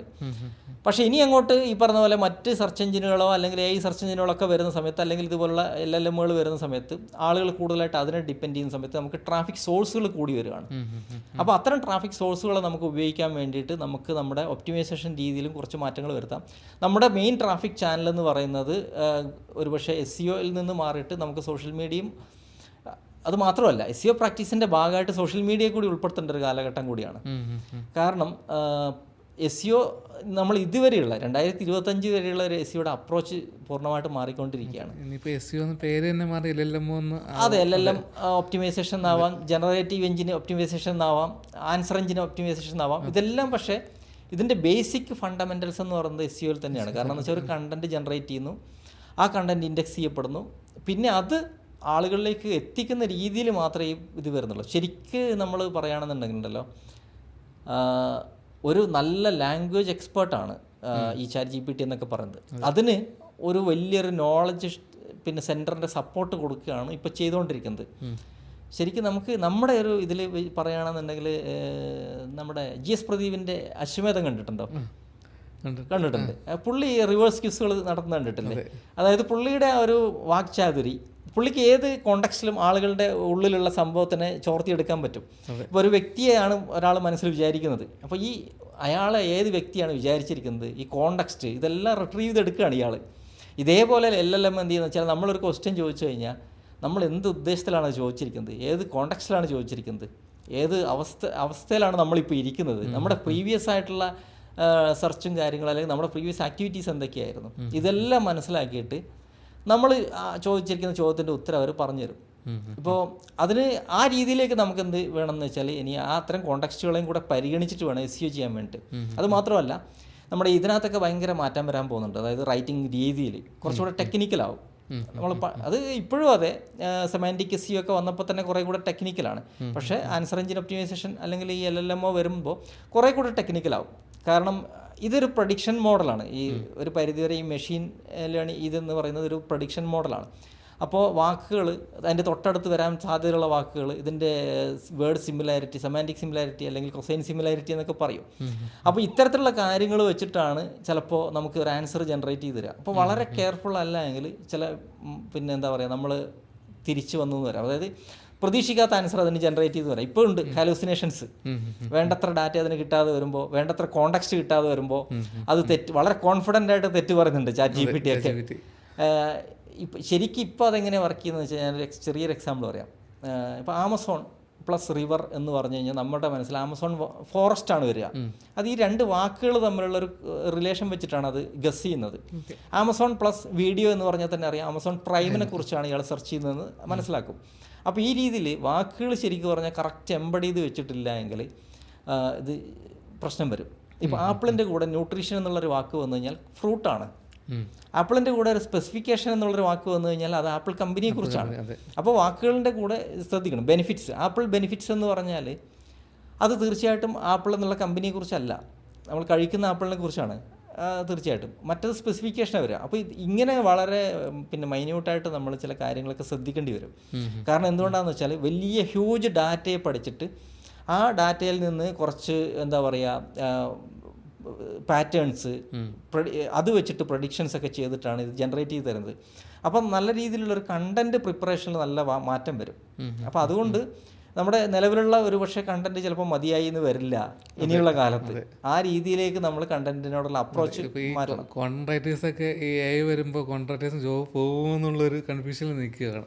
ആക്ച്വലി ഇനി കോണ്ടന്റ് റൈറ്റേഴ്സിനാണ് ശരിക്കും റൈറ്റേഴ്സിന് അതൊരു രണ്ട് രീതിയിൽ ആൻസർ ചെയ്യുക. അതായത് റൈറ്റേഴ്സിൻ്റെ ജോലി പോകുമെന്ന് ചോദിച്ചു കഴിഞ്ഞാൽ പോകും, ഉറപ്പായിട്ടും പോകും. എങ്ങനെയാണെന്ന് വെച്ചാൽ ഒരു ആവറേജ് റൈറ്റർ അവിടുന്ന് ഇവിടുന്നൊക്കെ കോപ്പി ചെയ്തിട്ട് തട്ടിമുട്ടിയൊക്കെ എഴുതുന്ന ഒരു റൈറ്റർ ആണെന്നുണ്ടെങ്കിൽ അയാൾക്ക് നാളെ ജോലി ഉണ്ടാവില്ല. പക്ഷേ വളരെ ബ്രില്യൻ്റായിട്ട് അവർക്ക് പിന്നെ മറ്റൊരു ആർട്ടിക്കിളിൽ നിന്ന് മാറി പുതിയ യുണീക്കായിട്ടുള്ള കൺസെപ്റ്റുകൾ അവതരിപ്പിക്കാൻ പറ്റുന്ന, അതൊരു പ്രൊഡക്റ്റിന് നല്ല രീതിയിൽ പ്ലേസ് ചെയ്യാൻ പറ്റുന്ന, യുണീക്കായിട്ട് ചിന്തിച്ചിട്ട് ആർട്ടിക്കിളൊക്കെ എഴുതാൻ പറ്റുന്ന ഒരാൾ, വളരെ സിമ്പിളായിട്ട് ആളുകൾക്ക് മനസ്സിലാക്കാൻ പറ്റുന്നത്. അതിന് ഏറ്റവും പ്രധാനം എന്താണെന്ന് വെച്ച് കഴിഞ്ഞാൽ ഓഡിയൻസിൻ്റെ പൾസ് ആട്ടോ. ഓഡിയൻസിൻ്റെ പൾസ് നോക്കിയിട്ട് ഒരു പ്രൊഡക്റ്റ് അല്ലെങ്കിൽ സർവീസ് അവർക്ക്, സർവീസിന് വേണ്ട എന്തും ഈ ലോകത്തിലുള്ള എന്തും അവർക്ക് കൺവേ ചെയ്യുന്ന രീതിയിലേക്ക് എഴുതാൻ പറ്റുന്ന ഒരു റൈറ്റർ ആണെന്നുണ്ടെങ്കിൽ അയാളുടെ ഡിമാൻഡ് കൂടിക്കൊണ്ടിരിക്കുകയാണ് ചെയ്യുക. കാരണം ഈ നമ്മൾ എത്ര പറഞ്ഞു കഴിഞ്ഞാലും മെഷീനെ സംബന്ധിച്ചിടത്തോളം നമ്മുടെ ഹ്യൂമൻ ഇമോഷൻസ് പഠിക്കുക എന്ന് പറയുന്നത് ഈ പറഞ്ഞ പാറ്റേൺസ് വെച്ചിട്ടും അല്ലെങ്കിൽ എൻഗേജ്മെൻറ്റ് വെച്ചിട്ട് അവർക്ക് പറ്റും. ഇപ്പോൾ ഈ നമുക്ക് എന്തായാലും ഇപ്പോൾ നിലവിലുള്ള അവസ്ഥയിൽ ഇദ്ദേഹം ചില ന്യൂറോ ചിപ്പുകളൊക്കെ തലയിൽ ഘടിപ്പിച്ചിട്ട് ചില പരിപാടികളൊക്കെ നമ്മുടെ ഇലോൺ മസ്ക് ചെയ്തു എന്നൊക്കെ പറയുന്നു. അത് അത്രയൊന്നും നമ്മുടെ പൊതുവേ പോയിട്ടില്ല. അതുകൊണ്ട് തന്നെ ഇപ്പോഴത്തെ ഒരു അവസ്ഥയിൽ നമ്മുടെ ഇമോഷൻസിനെ പല ആളുകളും പല കണ്ടൻറ്റുകളും വായിക്കുന്നത് പല ഇമോഷൻസിലാണ്. നവരസങ്ങളെന്ന് നമ്മൾ പറയുമല്ലോ. ഇപ്പോൾ ഒരു കണ്ടൻറ്റ് നമ്മൾ ഉണ്ടാക്കിയിരിക്കുന്നത് ആളുകളെ രസിപ്പിക്കാൻ വേണ്ടിയിട്ടാണെന്നുണ്ടെങ്കിൽ മറ്റൊരു കണ്ടൻറ്റ് ഉണ്ടാക്കിയിരിക്കുന്നത് ആളുകളിലൊരു ദുഃഖം ഉണ്ടാക്കിയിട്ട് ഒരു സംഭവം സോൾവ് ചെയ്യാൻ വേണ്ടിയിട്ടായിരിക്കാം ചിലപ്പോൾ. ഇപ്പോൾ ആകാശദൂത് സിനിമ വന്നപ്പോൾ ഒരു ഡൗട്ട് ഉണ്ടായിരുന്നു, എന്തിനാണ് ശരിക്കും പറഞ്ഞ ആളുകൾ ഇങ്ങനെ കരയിപ്പിക്കുന്നത്. പക്ഷേ പിന്നെ നമുക്ക് ഒരു ഉത്തരം കിട്ടുമല്ലോ. അതായത് എനിക്ക് ആകാശദൂതിൻ്റെ കാര്യം എടുക്കാൻ പറഞ്ഞാൽ എനിക്ക് തോന്നുന്നു നമ്മുടെ ഒരു ആ കാലഘട്ടത്തിൽ ഇപ്പോഴത്തെ കാലഘട്ടത്തിലും അത്രയും ആളുകളെ കരയിപ്പിച്ച് മറ്റൊരു സിനിമ ഇല്ലെന്ന് തോന്നുന്നു അല്ലേ. അന്ന് തിയേറ്ററുകളിലൊക്കെ എന്ന് വെച്ചാൽ നമുക്കറിയാവുന്ന തിയേറ്ററുകളിലൊക്കെ ഈ ടവലൊക്കെ കർച്ചീഫൊക്കെ കൊടുത്തിരുന്നു കരയുന്നവർക്ക് തുടക്കാൻ വേണ്ടിയിട്ട്. അത് പറയാൻ കാരണം എന്താ വെച്ചാൽ അതെ സമ്മാനം കൊടുക്കുക. അങ്ങനെ ഒരു ഇത് ശരിക്കും പറഞ്ഞ ഒരു ഇതാണ്. എന്ന് വെച്ചാൽ അതൊരു മൈൽ സ്റ്റോൺ ആയതുകൊണ്ട് ഞാൻ ഇപ്പോൾ ഓർമ്മിച്ചു എന്ന് മാത്രമേ ഉള്ളൂ കേട്ടോ. അപ്പോൾ അങ്ങനെ ഒരു സിറ്റുവേഷനിൽ പിന്നെ എന്താ പറയുക, നമുക്കറിയാം ഈ സമൂഹത്തിലെ കുട്ടികൾ അനാഥരായി പോയി കഴിഞ്ഞാൽ അവർ എപ്പോഴും അനാഥാലയങ്ങളിലേക്ക് തന്നെ അല്ല പോകേണ്ടത് എന്നുള്ളൊരു മെസ്സേജ് കൊടുക്കാൻ വേണ്ടിയിട്ടാണ് അയാൾ അത്രയും തീവ്രമായിട്ട് ആ കഥ പറഞ്ഞത്. അപ്പോൾ എല്ലാം പറയുന്നതിന് ഒരു ഇൻറ്റൻസിറ്റി അല്ലെങ്കിൽ നമ്മളൊരു കണ്ടൻറ്റിൽ ഒരു ഇമോഷൻ കൊണ്ടുവരുന്നതിനൊരു വിഷൻ ഉണ്ട്, അല്ലെങ്കിൽ അതിനൊരു ലക്ഷ്യമുണ്ട്. ഒരു കണ്ടൻറ്റ് ഒരാളിൽ എത്തിയിട്ട് അതെന്താണ് അയാളുടെ ഉള്ളിൽ ഉണ്ടാക്കേണ്ടത്. ചിലപ്പോൾ വാങ്ങാൻ പ്രേരിപ്പിക്കുക ചെയ്യുക, ചിലപ്പോൾ ഒരു സർവീസ് എടുക്കാൻ പ്രേരിപ്പിക്കുക ചെയ്യുക, ചിലപ്പോൾ നമ്മുടെ ബ്രാൻഡിനെ കുറിച്ചൊരു എന്താ പറയുക ഒരു വൗ ഫാക്ടർ ക്രിയേറ്റ് ചെയ്യാണ് ചെയ്യുക, അതല്ലെങ്കിൽ ഒരു ലെഗസി ക്രിയേറ്റ് ചെയ്യാണ് ചെയ്യുക, അതല്ലെങ്കിൽ ആളുകളിൽ എമ്പതി ഉണ്ടാക്കുക ചെയ്യുക കണ്ടൻറ്റ്. ഇതെല്ലാം മാർക്കറ്റിങ്ങിൻ്റെ ഭാഗമാണ്. അപ്പോൾ ഇത്തരം രീതിയിലേക്ക് മനുഷ്യ മനസ്സിനെ കറക്റ്റ് പഠിച്ചിട്ട് കണ്ടൻറ്റ് എഴുതണം എന്നുണ്ടെങ്കിൽ മെഷീന് പറ്റുമോ എന്ന് ചോദിച്ചാൽ പറ്റും. പക്ഷേ അതിനകത്ത് ഹ്യൂമൻ ഇൻപുട്ട് വേണ്ടി വരും, നന്നായിട്ട് വേണ്ടി വരും. ഇപ്പോഴത്തെ ഒരു അവസ്ഥയിൽ സിമിലർ കണ്ടൻറ്റ് കൊടുത്തു കഴിഞ്ഞാൽ ഇതുപോലുള്ള പാറ്റേൺ വേണം എന്ന് പറഞ്ഞാൽ അത് ഉണ്ടാക്കി തരും. പക്ഷേ ഓരോ യൂസ് കേസുകളും വന്നുകൊണ്ടേയിരിക്കുന്ന സമയത്ത് നമുക്ക് മെഷീന് ഈ പറഞ്ഞ പോലെ കൊടുത്ത് അതിനെ കൊണ്ട് എഴുതിപ്പിക്കാം. പക്ഷേ നമ്മുടെ ഇൻപുട്ട് വേണം. നമുക്കതിനെ പിന്നെന്താ പറയുക റീറൈറ്റ് ചെയ്തിട്ട് ഈ പറഞ്ഞ പോലെ ഓരോ ഇമോഷനെയും അഡ്രസ്സ് ചെയ്യുന്ന രീതിയിലേക്ക് മാറ്റിയെടുക്കണം. അപ്പോൾ ശരിക്കും പറഞ്ഞാൽ നല്ല റൈറ്റേഴ്സിൻ്റെ സമയം തെളിയാൻ പോവാണ്. മോശം റൈറ്റേഴ്സിന് ഈ പറഞ്ഞ പോലെ ഓപ്പർച്യൂണിറ്റി തീരെ ഇല്ലാതാവാൻ പോവാണ്. അവർ ഈ ലോകത്ത് നിന്ന് ഇല്ലാണ്ടാവും. അതെ മെഷീനിന് ഡാറ്റ കൊടുക്കുന്ന രീതിയിലേക്ക് അപ്ഗ്രേഡ് ആയാൽ അവർ രക്ഷപ്പെടും. കാരണം ഇവർ എഴുതുന്നതിനേക്കാൾ എത്രയോ നല്ല കണ്ടന്റ് ചാറ്റ് GPT നന്നായിട്ട് എഴുതരും. പിന്നെ ഒരു ബിസിനസ് ഓണർക്ക് സ്വന്തമായിട്ട് 2 പ്രോംപ്റ്റ് കൊടുത്ത് എഴുതിയാൽ പോരെ. അപ്പോൾ അത്തരത്തിലുള്ള റൈറ്റേഴ്സ് ഉറപ്പായിട്ടും ഇല്ലാതാവും. പക്ഷേ നല്ല കണ്ടന്റ് ഉണ്ടാക്കുന്ന ക്രിയേറ്റേഴ്സ് ഇനിയിപ്പോൾ ഈ പറഞ്ഞ നമ്മുടെ ഇതൊക്കെ വന്നല്ലോ സോറയും അതൊക്കെ വന്നാൽ പോലും അവിടെയും ക്രിയേറ്റേഴ്സ് ശരിക്കും പറഞ്ഞിട്ടുണ്ടാവും. അത് എനിക്ക് തോന്നുന്നു നമ്മുടെ ഇദ്ദേഹമാണ് പറഞ്ഞതെന്ന് തോന്നുന്നു, സുഭാഷ് ചന്ദ്രനാണ് പറഞ്ഞത്, നമുക്കൊരു വയൽപ്പൂവിനെ ഉണ്ടാക്കാനായിട്ടൊരു എന്താ പറയുക ഒരു മെഷീന് പറ്റില്ല എന്ന് അദ്ദേഹം പറഞ്ഞിരുന്നു. ഉണ്ടാക്കാൻ ചിലപ്പോൾ പറ്റിയേക്കാം, പക്ഷേ അതുണ്ടാക്കുന്ന ഒരു ഫീലിങ്സും ഇതും ആ വയലിൽ അത് കൊടുക്കുന്ന ആ ഒരു ആംബിയൻസും ഉണ്ടാക്കാനായിട്ട് ചിലപ്പോൾ പറ്റിയെന്നില്ല. നമ്മൾ ഈ പറഞ്ഞ പോലെ ചില ഫീലിങ്സ് ഒന്നും നമുക്ക് ഉണ്ടാക്കാൻ മെഷീന് പറ്റിയെന്ന് വരില്ല ഒരു കാലഘട്ടത്തിൽ. പുള്ളി ഏതൊരു റീലി കുറച്ച് കണ്ടപ്പോൾ ഞാൻ കേട്ടോ അത് ഓർത്തു, എനിക്ക് സ്ട്രൈക്ക് ചെയ്തു അത്. ഓക്കെ, പിന്നെ ചോദിക്കാനുള്ളത് ഇപ്പോൾ സ്റ്റാർട്ടപ്പുകൾക്ക് ഇനിഷ്യൽ സ്റ്റേജിൽ ചിലപ്പോൾ മാർക്കറ്റിംഗ് ബജറ്റ് കുറവായിരിക്കും. നമുക്ക് ഫസ്റ്റ് ഈ പെയ്ഡ് ആഡ്സിൽ ഇൻവെസ്റ്റ് ചെയ്യണോ അതേ SEOയിൽ ഇൻവെസ്റ്റ് ചെയ്യണോ എന്നൊരു കൺഫ്യൂഷൻ ഉണ്ടാവും. അതിനൊരു ക്ലാരിറ്റി. അത് ശരിക്കും പറഞ്ഞാൽ ഒരു ചോദ്യം എന്തുകൊണ്ടാണ് അങ്ങനെ വരുന്നതെന്ന് വെച്ചാൽ നമ്മുടെ ഇവിടെ മാർക്കറ്റിംഗ് എന്ന് പറയുമ്പോൾ ഇവിടെ പഠിച്ചു വരുന്നത് ഒന്ന് പെയ്ഡ് മാർക്കറ്റേഴ്സ്, പെർഫോമൻസ് മാർക്കറ്റേഴ്സ് എന്ന് പറഞ്ഞിട്ടൊരു വിഭാഗം, SEO എന്ന് പറഞ്ഞിട്ട് ഓർഗാനിക് മാർക്കറ്റിംഗ് എന്ന് പറഞ്ഞിട്ട് വേറൊരു വിഭാഗം, അതിലിപ്പോൾ തന്നെ പെയ്ഡ് സോഷ്യൽ ഉണ്ട്, ഓർഗാനിക് സോഷ്യൽ ഉണ്ട്, ഇങ്ങനെയൊക്കെ ഉണ്ട്. ഇതെല്ലാം ഒരു സംഭവമാണെന്ന് പിന്നെ മനസ്സിലാക്കാത്തതുകൊണ്ട് വരുന്നൊരു സംഭവമാണ്. അൾട്ടിമേറ്റ് ലക്ഷ്യം എന്ന് പറയുന്നത് ബിസിനസ്സിന് ലാഭം ഉണ്ടാക്കുക, പ്രോഫിറ്റ് ജനറേറ്റ് ചെയ്യുക, അല്ലെങ്കിൽ സെയിൽസ് കൂട്ടുക, അല്ലെങ്കിൽ ഒരു സർവീസ് ആളുകളെ കൊണ്ടെടുപ്പിക്കുക, ഇതൊക്കെ ആണല്ലോ. എന്ത് തന്നെ ആയാലും ഈ പറഞ്ഞ പോലെ ഒരു ട്രാഫിക് ജനറേറ്റ് ചെയ്യുക, ദെൻ അതിൻ്റെ ഒരു സെയിൽസോ അല്ലെങ്കിൽ ഈ പറഞ്ഞ പോലെ നമുക്കൊരു പ്രോഫിറ്റോ ഉണ്ടാക്കുക. ഇതാണ് ബിസിനസ്സിനകത്ത് നമ്മുടെ ഒരു മാർക്കറ്റിങ്ങിൻ്റെ ലക്ഷ്യം എന്ന് പറയുന്നത്. അപ്പോൾ ഇതെല്ലാം ഒരുമിച്ച് പോകണം. ഇപ്പോൾ പെയ്ഡ് മാർക്കറ്റിങ്ങിൻ്റെ ഒരു കാര്യം പറയാം. നമ്മൾ നല്ല രീതിയിൽ പരസ്യം കൊടുത്തു, നമ്മളുടെ ഒരു ലാൻഡിങ് പേജിൽ വരുന്ന സമയത്ത് അത് വളരെ പ്രോപ്പറായിട്ട് ഒപ്റ്റിമൈസ് ചെയ്തിട്ടില്ല. നമ്മളുടെ മറ്റ് എന്താ പറയുക വരുന്ന ഒരാളെ ഉടനെ തന്നെ വാങ്ങുമോ? വാങ്ങാൻ സാധ്യതയില്ല. എത്ര ലക്ഷം രൂപയുടെ പരസ്യം കൊടുത്തിട്ടും ആളുകൾ വന്നു കഴിഞ്ഞാൽ പെട്ടെന്ന് വാങ്ങണം എന്നുണ്ടെങ്കിൽ അവിടെ നമ്മൾ ട്രസ്റ്റ് ബിൽഡ് ചെയ്യണം. ട്രസ്റ്റ് ഒരു ദിവസം കൊണ്ട് ബിൽഡ് ചെയ്യാൻ പറ്റില്ല. ട്രസ്റ്റ് ബിൽഡ് ചെയ്യാൻ എപ്പോഴും ഓർഗാനിക് കണ്ടന്റ് മാത്രമേ പറ്റൂ.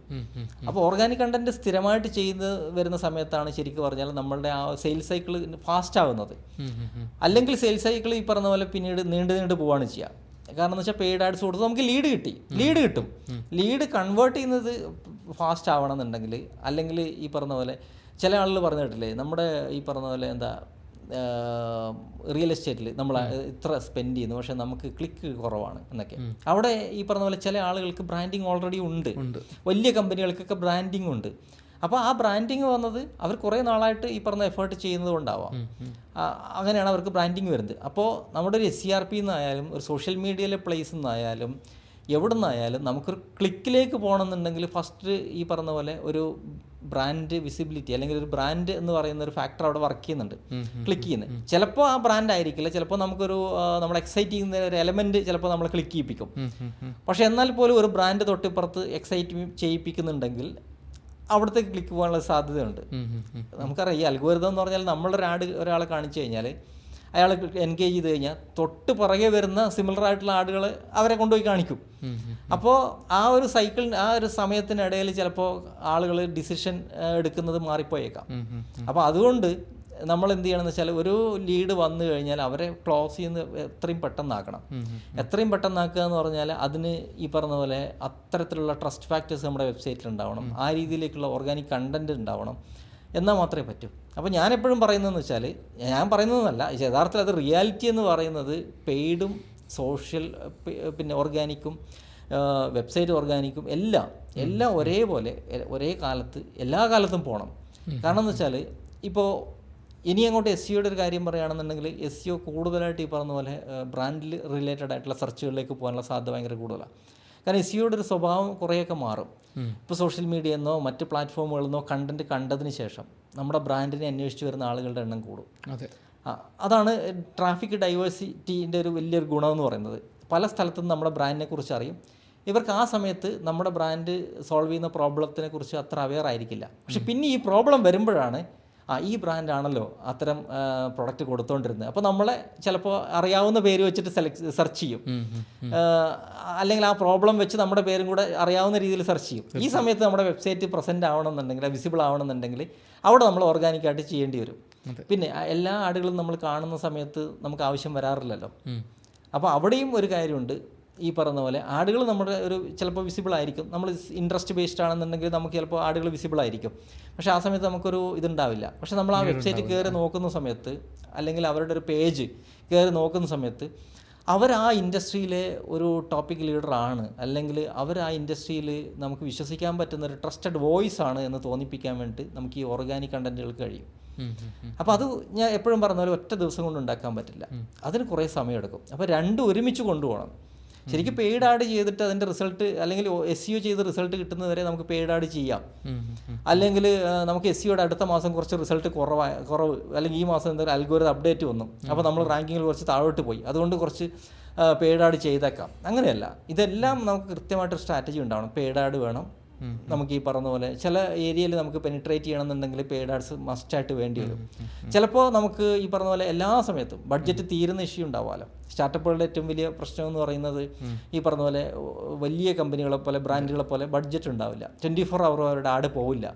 അറിയാം, ചിലപ്പോൾ ലിമിറ്റഡ് ടൈമിലായിരിക്കും പോകുന്നത്. അപ്പോൾ ആ ടൈമിൽ മാത്രം പോയാൽ പോരാ. അപ്പോൾ എല്ലാ സമയത്തും വിസിബിൾ ആവണമെന്നുണ്ടെങ്കിൽ ഓർഗാനിക് കൂടെ വേണം.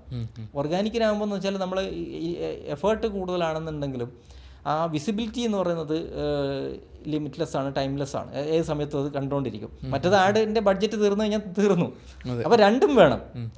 ഒന്ന് ഈ പറഞ്ഞ പോലെ നമുക്ക് പെട്ടെന്ന് ഒരു ഇതുണ്ടാക്കി എടുക്കണം എന്നുണ്ടെങ്കിൽ നമുക്കത് വേണം.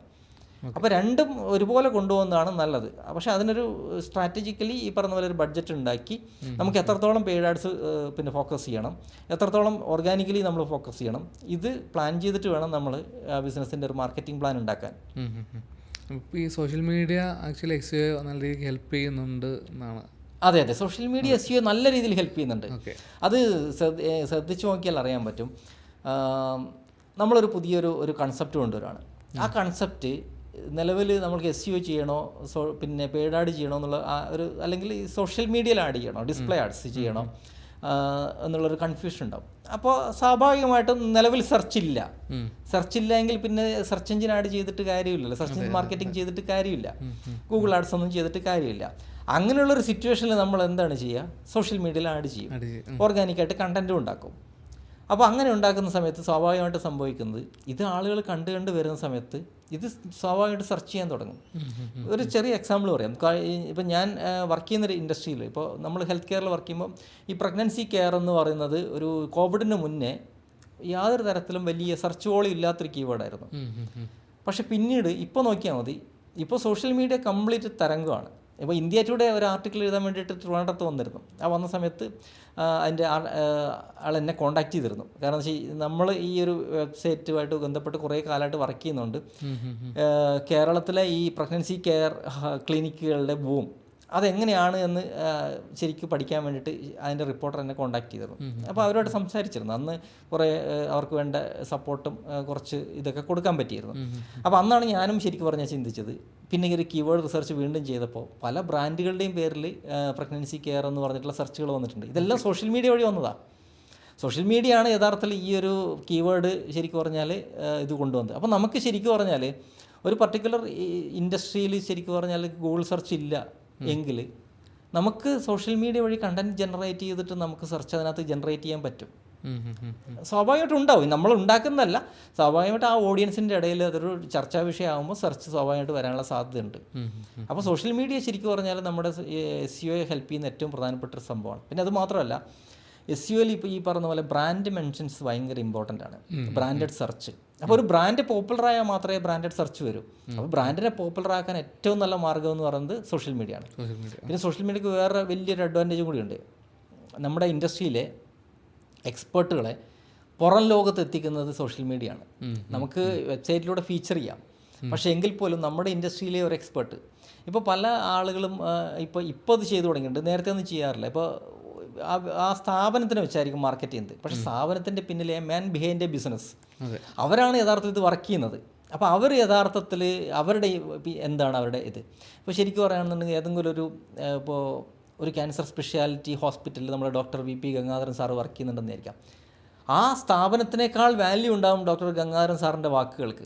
അപ്പോൾ അദ്ദേഹത്തിൻ്റെ പേര് ഒരു സ്ഥാപനത്തിൻ്റെ പേരിനോട് ചേർന്ന് വെക്കുന്ന സമയത്ത് അത് വലിയൊരു ബ്രാൻഡ് വാല്യൂ ആണ് ഉണ്ടാക്കി കൊടുക്കുന്നത്. അപ്പോൾ ശരിക്കും പറഞ്ഞാൽ നമ്മുടെ ഇൻഡസ്ട്രിയിലെ നമ്മുടെ സ്ഥാപനങ്ങളിലെ എക്സ്പേർട്ടിനെ നമുക്ക് സോഷ്യൽ മീഡിയ വഴി ലിവറേജ് ചെയ്തിട്ട് നമുക്ക് എന്ത് ചെയ്യാൻ പറ്റുമെന്ന് വെച്ചാൽ നമുക്ക് ക്രെഡിബിലിറ്റി കൂട്ടാൻ പറ്റും. അതുവഴി നമുക്ക് ശരിക്കും പറഞ്ഞാൽ മെൻഷൻസ് കൂട്ടാൻ പറ്റും. നമ്മുടെ സ്ഥാപനത്തിൻ്റെ മെൻഷൻസ് ഭയങ്കരമായിട്ട് കൂട്ടാൻ പറ്റും. ഇനിയുള്ള SEOയിൽ ബ്രാൻഡ് മെൻഷൻസ് ഭയങ്കര ഇമ്പോർട്ടൻ്റ് ആണ്. അത് മാത്രമല്ല, ഈവൻ നമുക്ക് ബാക്ക് ലിങ്കുകൾ പോലും SEOയിൽ കിട്ടും. ഈ ആളുകൾ എക്സ്പെർട്ടൈസിനെ നമ്മൾ നല്ല രീതിയിൽ പ്രൊമോട്ട് ചെയ്യുകയാണെന്നുണ്ടെങ്കിൽ അതിനെപ്പറ്റി ഏറ്റവും നല്ല മാർഗ്ഗം എന്ന് പറയുന്നത് സോഷ്യൽ മീഡിയ ആണ്.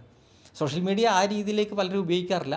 ഈ മാസത്തിൽ 10 പോസ്റ്റും 4 റീലും എന്നുള്ള രീതിയിലാണ് കാണുന്നത്. നമുക്ക് അതിന് ലിമിറ്റൊന്നുമില്ല. നമുക്ക് ഈ പറഞ്ഞ പോലെ നമ്മുടെ ബിസിനസ്സിനെ ആളുകളിലേക്ക് എത്തിക്കാൻ വേണ്ടിയിട്ട് ഒരു ദിവസം 6 പോസ്റ്റ് ആവശ്യമുണ്ടെങ്കിൽ നമുക്ക് അതും കൊടുക്കാം. പക്ഷേ പബ്ലിഷിംഗ് ഫ്രീക്വൻസി ഓരോ ഇൻഡസ്ട്രിക്ക് അനുസരിച്ചിട്ടാണ്. അപ്പോൾ അത് ആ രീതിയിൽ നമ്മൾ പ്ലാൻ ചെയ്യണമെന്നേ ഉള്ളൂ. നല്ലൊരു സോഴ്സാണ് ശരിക്കും സോഷ്യൽ മീഡിയ SEOയിൽ.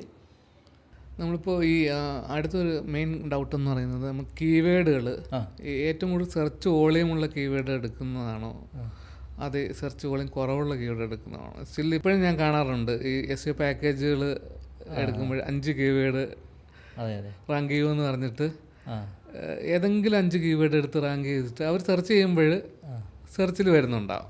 പക്ഷേ അതുകൊണ്ട് ആ ഒരു ബിസിനസ്സിന് റിസൾട്ട് ഉണ്ടോ എന്ന് വെച്ച് കഴിഞ്ഞാൽ ബിസിനസ് ഓണറിന് റിസൾട്ട് ഇല്ല. അപ്പോൾ അതിനെ കുറിച്ച് എന്താണെന്ന് അത് എന്ന് വെച്ചാൽ നമ്മൾ ഈ കീവേഡ് സെലക്ട് ചെയ്യുന്ന സമയത്ത് പണ്ട് നമ്മൾ ഈ ട്രാഫിക്കിനെ മാത്രം ഫോക്കസ് ചെയ്തിരുന്ന ഒരു കാലഘട്ടം ഉണ്ടായിരുന്നു. ട്രാഫിക് ഒരു വലിയ മെട്രിക്കായിട്ട് നമ്മൾ കണക്കാക്കുമായിരുന്നു. ഇത്ര ട്രാഫിക് വന്നു, മില്യൺസ് ഓഫ് ട്രാഫിക് വന്നു, ആ വെബ്സൈറ്റ് വലിയൊരു സംഭവമായിട്ട് നമ്മൾ കണക്കാക്കും. ട്രാഫിക് ഇമ്പോർട്ടൻ്റ് ആണ്, കാരണം ആളുകൾ നമ്മുടെ ഇതിനകത്തേക്ക് വരണം. പക്ഷേ അതിനകത്ത് തന്നെ ക്വാളിറ്റി ട്രാഫിക് എന്നുള്ളൊരു സംഭവമാണ് ഏറ്റവും പ്രധാനപ്പെട്ടത്. അപ്പോൾ അങ്ങനെ വരുന്ന സമയത്ത് നമ്മൾ ക്വാളിറ്റി ഉണ്ടാവണമെന്നുണ്ടെങ്കിൽ അയാൾക്ക് വേണ്ട കാര്യം അന്വേഷിച്ചാണ് അയാൾ വരേണ്ടത്. അപ്പോൾ അത് വരുമ്പോൾ സെർച്ച് ഇൻറ്റൻ്റ് എന്നുള്ളൊരു സംഭവത്തിന് ഭയങ്കര ഇമ്പോർട്ടൻസ് വന്നിട്ടുണ്ട്. അതിനനുസരിച്ചിട്ട് സെർച്ച് എഞ്ചിൻ ഒപ്റ്റിമൈസ് ചെയ്യുന്നുണ്ട്. എന്നുവെച്ചാൽ അതിനനുസരിച്ച് റിസൾട്ട് അവർ കാണിച്ചു തുടങ്ങിയിട്ടുണ്ട്. കുറേ കാലമായി ആ രീതിയിലാണ് ഇൻറ്റൻറ്റിനനുസരിച്ചിട്ടാണ് അവർ റിസൾട്ട് കാണിക്കുന്നത്. പക്ഷേ നമ്മളിപ്പോഴും പല ആളുകളും അത് നമ്മുടെ ഇവിടെയാണ് കേട്ടോ കൂടുതലായിട്ട് പ്രാക്ടീസ് വരുന്നത്. കേരളത്തിലൊക്കെയാണ്, പിന്നെ മിഡിൽ ഈസ്റ്റിലും ഒക്കെ ഉണ്ട്, പുറത്ത് കുറവാണ്. എന്ന് വെച്ചാൽ അവിടെ SEO കുറച്ചുകൂടെ പിന്നെ എന്താ പറയുക നല്ല രീതിയിൽ ഇത് ചെയ്യുന്നുണ്ട്. അത് വേറെ കാര്യമുണ്ട് കേട്ടോ. ഈ യൂറോപ്യൻ അമേരിക്കൻ കൺട്രികളിൽ ചെയ്യുന്നൊരു SEO പ്രാക്ടീസും ഇവിടുത്തെ SEO പ്രാക്ടീസും തമ്മിൽ ഭയങ്കര വ്യത്യാസമുണ്ട്. നമ്മൾ എക്സ്പേർട്ട് എന്നൊക്കെ നമ്മൾ പറയും, ഇപ്പോൾ SEO എക്സ്പേർട്ട് ഇൻ കേരള എന്നൊക്കെ നമ്മൾ ചിലപ്പോൾ എഴുതും. പക്ഷെ അവിടെയൊക്കെ അങ്ങനെ ഒരു വാക്ക് ഉപയോഗിക്കണം എന്നുണ്ടെങ്കിൽ അതിനൊരു അക്രഡിറ്റേഷൻ വേണം. അയാൾ എക്സ്പേർട്ടാണെന്ന് ആര് പറയുന്നു? ഇപ്പോൾ ബെസ്റ്റ് ഡെന്റിസ്റ്റ് എന്ന് അവിടെ പറയണമെന്നുണ്ടെങ്കിൽ ഒന്നുകിൽ ബേസ്ഡ് ഓൺ റിവ്യൂസ് ആയിരിക്കണം, അല്ലെങ്കിൽ ഗവൺമെൻറ്റിൻ്റെ ഒരു അവാർഡ് കിട്ടിയിരിക്കണം, അല്ലെങ്കിൽ എന്തെങ്കിലും തരത്തിൽ അക്രഡിറ്റേഷൻ കിട്ടിയിരിക്കണം ഇയാൾക്ക്. അല്ല നോക്കിയാൽ മതി, dentist in the city Washington DC അങ്ങനെയൊക്കെ അവർ ഉപയോഗിക്കും. ബെസ്റ്റ് എന്നുള്ള വാക്കൊന്നും അനാവശ്യമായിട്ട് ഉപയോഗിക്കില്ല. കാരണം ഈ പറയുന്ന ഓരോ കാര്യങ്ങൾക്കും അവർക്ക് പ്രൂഫ് വേണം, ഇല്ലാതെ വെറുതെ ക്ലെയിം ചെയ്യാൻ പറ്റില്ല. എല്ലാത്തിനും ക്ലെയിം വേണം. അപ്പോൾ നമ്മളിവിടെ ഈ പറഞ്ഞ പോലെ SEO പ്രാക്ടീസ് എന്ന് പറഞ്ഞാൽ നമുക്ക് അങ്ങനെ ചെയ്യാം. ആളുകൾ ട്രസ്റ്റ് ചെയ്യുന്നതുകൊണ്ട്, ആളുകൾ അതിന് വിശ്വസിക്കുന്നുമുണ്ട്. അപ്പോൾ ബേസിക്കലി ഈ ബിസിനസ് വരുന്നത് കൊണ്ട് തന്നെ നമ്മളും അതിനെ സപ്പോർട്ട് ചെയ്യാറുണ്ട്, അത്തരം കാര്യങ്ങളെ. പക്ഷേ ഈ നേരത്തെ ഈ പറഞ്ഞ പോലെ ഏതെങ്കിലും 5 കീവേഡ് എന്ന് പറഞ്ഞിട്ട് പോകുമ്പോൾ ശരിക്കും പറഞ്ഞാൽ അവിടെ നമ്മുടെ ഓപ്പർച്യൂണിറ്റി ഇല്ലാതാക്കുകയാണ് ചെയ്യുന്നത്. അതൊരു വലിയ പ്രശ്നമാണ്. അപ്പോൾ അവിടെ ഉണ്ടാകുന്നൊരു ഇതെന്ന് വെച്ചാൽ കറക്റ്റ് ബിസിനസ്സുമായിട്ട് അലൈൻ ചെയ്ത് പോകുന്ന ഇൻറ്റൻറ്റ് ഏതാണെന്ന് നോക്കുക. എന്നിട്ട് അല്ലെങ്കിൽ നമ്മുടെ പ്രൊഡക്റ്റ് വാങ്ങാൻ സാധ്യതയുള്ള ആളുകൾ എന്തൊക്കെയാണ് സെർച്ച് ചെയ്യാൻ സാധ്യത. അത് ചിലപ്പോൾ 5 കീവേഡ് ആയിരിക്കില്ല. അപ്പോൾ ഞാൻ നേരത്തെ പറഞ്ഞില്ലേ, ഒരു പ്രൊഡക്റ്റ് തന്നെ പല ആളുകളും പല രീതിയിൽ സെർച്ച് ചെയ്യും. അപ്പോൾ അതെല്ലാം ഈ പറഞ്ഞ പോലെ വരുന്ന രീതിയിലേക്ക് പല കീവേഡുകൾ നമുക്ക് ഫോക്കസ് ചെയ്യണം. ഇപ്പോൾ ഒറ്റ പ്രൊഡക്റ്റിന് തന്നെ 10-15 രീതിയിൽ ആളുകൾ സെർച്ച് ചെയ്തേക്കാം. അപ്പോൾ അത്രയും കീവേഡുകൾ നമ്മൾ ഫോക്കസ് ചെയ്യണം. അപ്പോൾ നമ്മൾ മെയിനായിട്ട് ഈ പറഞ്ഞ പോലെ വെബ്സൈറ്റിനെ നമ്മൾ കാണുന്നത്, ഇപ്പോൾ കാണുന്നത് ഒരു ടോപ്പിക്കുകളെ അടുക്കി വെച്ചിരിക്കുന്ന ഒരു സ്ഥലമായിട്ടാണ്. പൊതുവെ കീവേഡ്സ് അടുക്കി വെച്ചിരിക്കുന്ന സ്ഥലം എന്നുള്ള രീതിയിലല്ല. പിന്നെ വെബ്സൈറ്റുകളൊരു ആവേണ്ടത് ഒരു നമ്മുടെ ഇൻഡസ്ട്രിയിലെ അല്ലെങ്കിൽ നമ്മുടെ ബിസിനസ്സുമായിട്ട് ബന്ധപ്പെട്ട നീഷിലെ എല്ലാ ചോദ്യങ്ങൾക്കും ആൻസർ ചെയ്യുന്ന ഒരു ഇൻഫർമേഷൻ സോഴ്സ് എന്ന രീതിയിലാണ് ഇനി ഉള്ള കാലത്ത് മാറേണ്ടത്. അങ്ങനെയാണെന്നുണ്ടെങ്കിൽ നമുക്ക് അവിടെ ചെന്ന് കഴിഞ്ഞാൽ ഇതിനെപ്പറ്റിയുള്ള എല്ലാ ഇൻഫർമേഷനും കിട്ടും. അങ്ങനെ ആവുമ്പോൾ പിന്നെ പ്രത്യേകിച്ച് സെർച്ച് എഞ്ചിനും അതിനെ ഒരു എന്താ പറയുക പരിഗണിക്കാറുണ്ട്. അത്തരം വെബ്സൈറ്റുകളെ അതോറിറ്റി വെബ്സൈറ്റുകൾ എന്നുള്ള രീതിയിലും ഗൂഗിളിൻ്റെ ഒരു കൺസെപ്റ്റ് ഉണ്ട്, ടോപ്പിക്കൽ അതോറിറ്റി എന്ന് പറഞ്ഞ്. ആ കൺസെപ്റ്റ് വെച്ചിട്ട് ഈ വെബ്സൈറ്റിന് ഇത്തരം വെബ്സൈറ്റുകൾക്ക് വലിയ ഇമ്പോർട്ടൻസ് കിട്ടാറുണ്ട്. അപ്പോൾ ആ രീതിയിലേക്ക് വരണമെന്നുണ്ടെങ്കിൽ തന്നെ നമ്മൾ എല്ലാ തരത്തിലുള്ള ചോദ്യങ്ങളും എല്ലാ തരത്തിലുള്ള ഇൻറ്റൻറ്റിനെയും സാറ്റിസ്ഫൈ ചെയ്യണം ആളുകളുടെ. അപ്പോൾ ആ രീതിയിലേക്ക് മാറണം. അപ്പോൾ ഈ 5 കീവേഡ് എന്നൊക്കെ പറയുന്നത് ശരിക്കും പറഞ്ഞാൽ നമുക്ക് പറയാവുന്നേ ഉള്ളൂ. അതിൽ വലിയ കാര്യമൊന്നും ഉണ്ടെന്ന് എനിക്ക് തോന്നുന്നില്ല. ഓക്കെ, അപ്പോൾ ഈ ഡിജിറ്റൽ മാർക്കറ്റ് അല്ലെങ്കിൽ SEO സ്പെഷ്യലിസ്റ്റ് എങ്ങനെ അതിനെ ചേഞ്ച് ചെയ്യണം? ബിസിനസ് ഓണേഴ്സിൻ്റെ ഗ്രോത്തിനനുസരിച്ചിട്ട് ചാർജ് ചെയ്യുന്ന രീതിയിലാണോ? അതെ, ഗ്രോത്തിനനുസരിച്ചിട്ട്. അതായത് KPIs നമ്മൾ ഈ മെഷർ ചെയ്യുന്ന KPIsൽ മാറ്റം വരുത്തണം.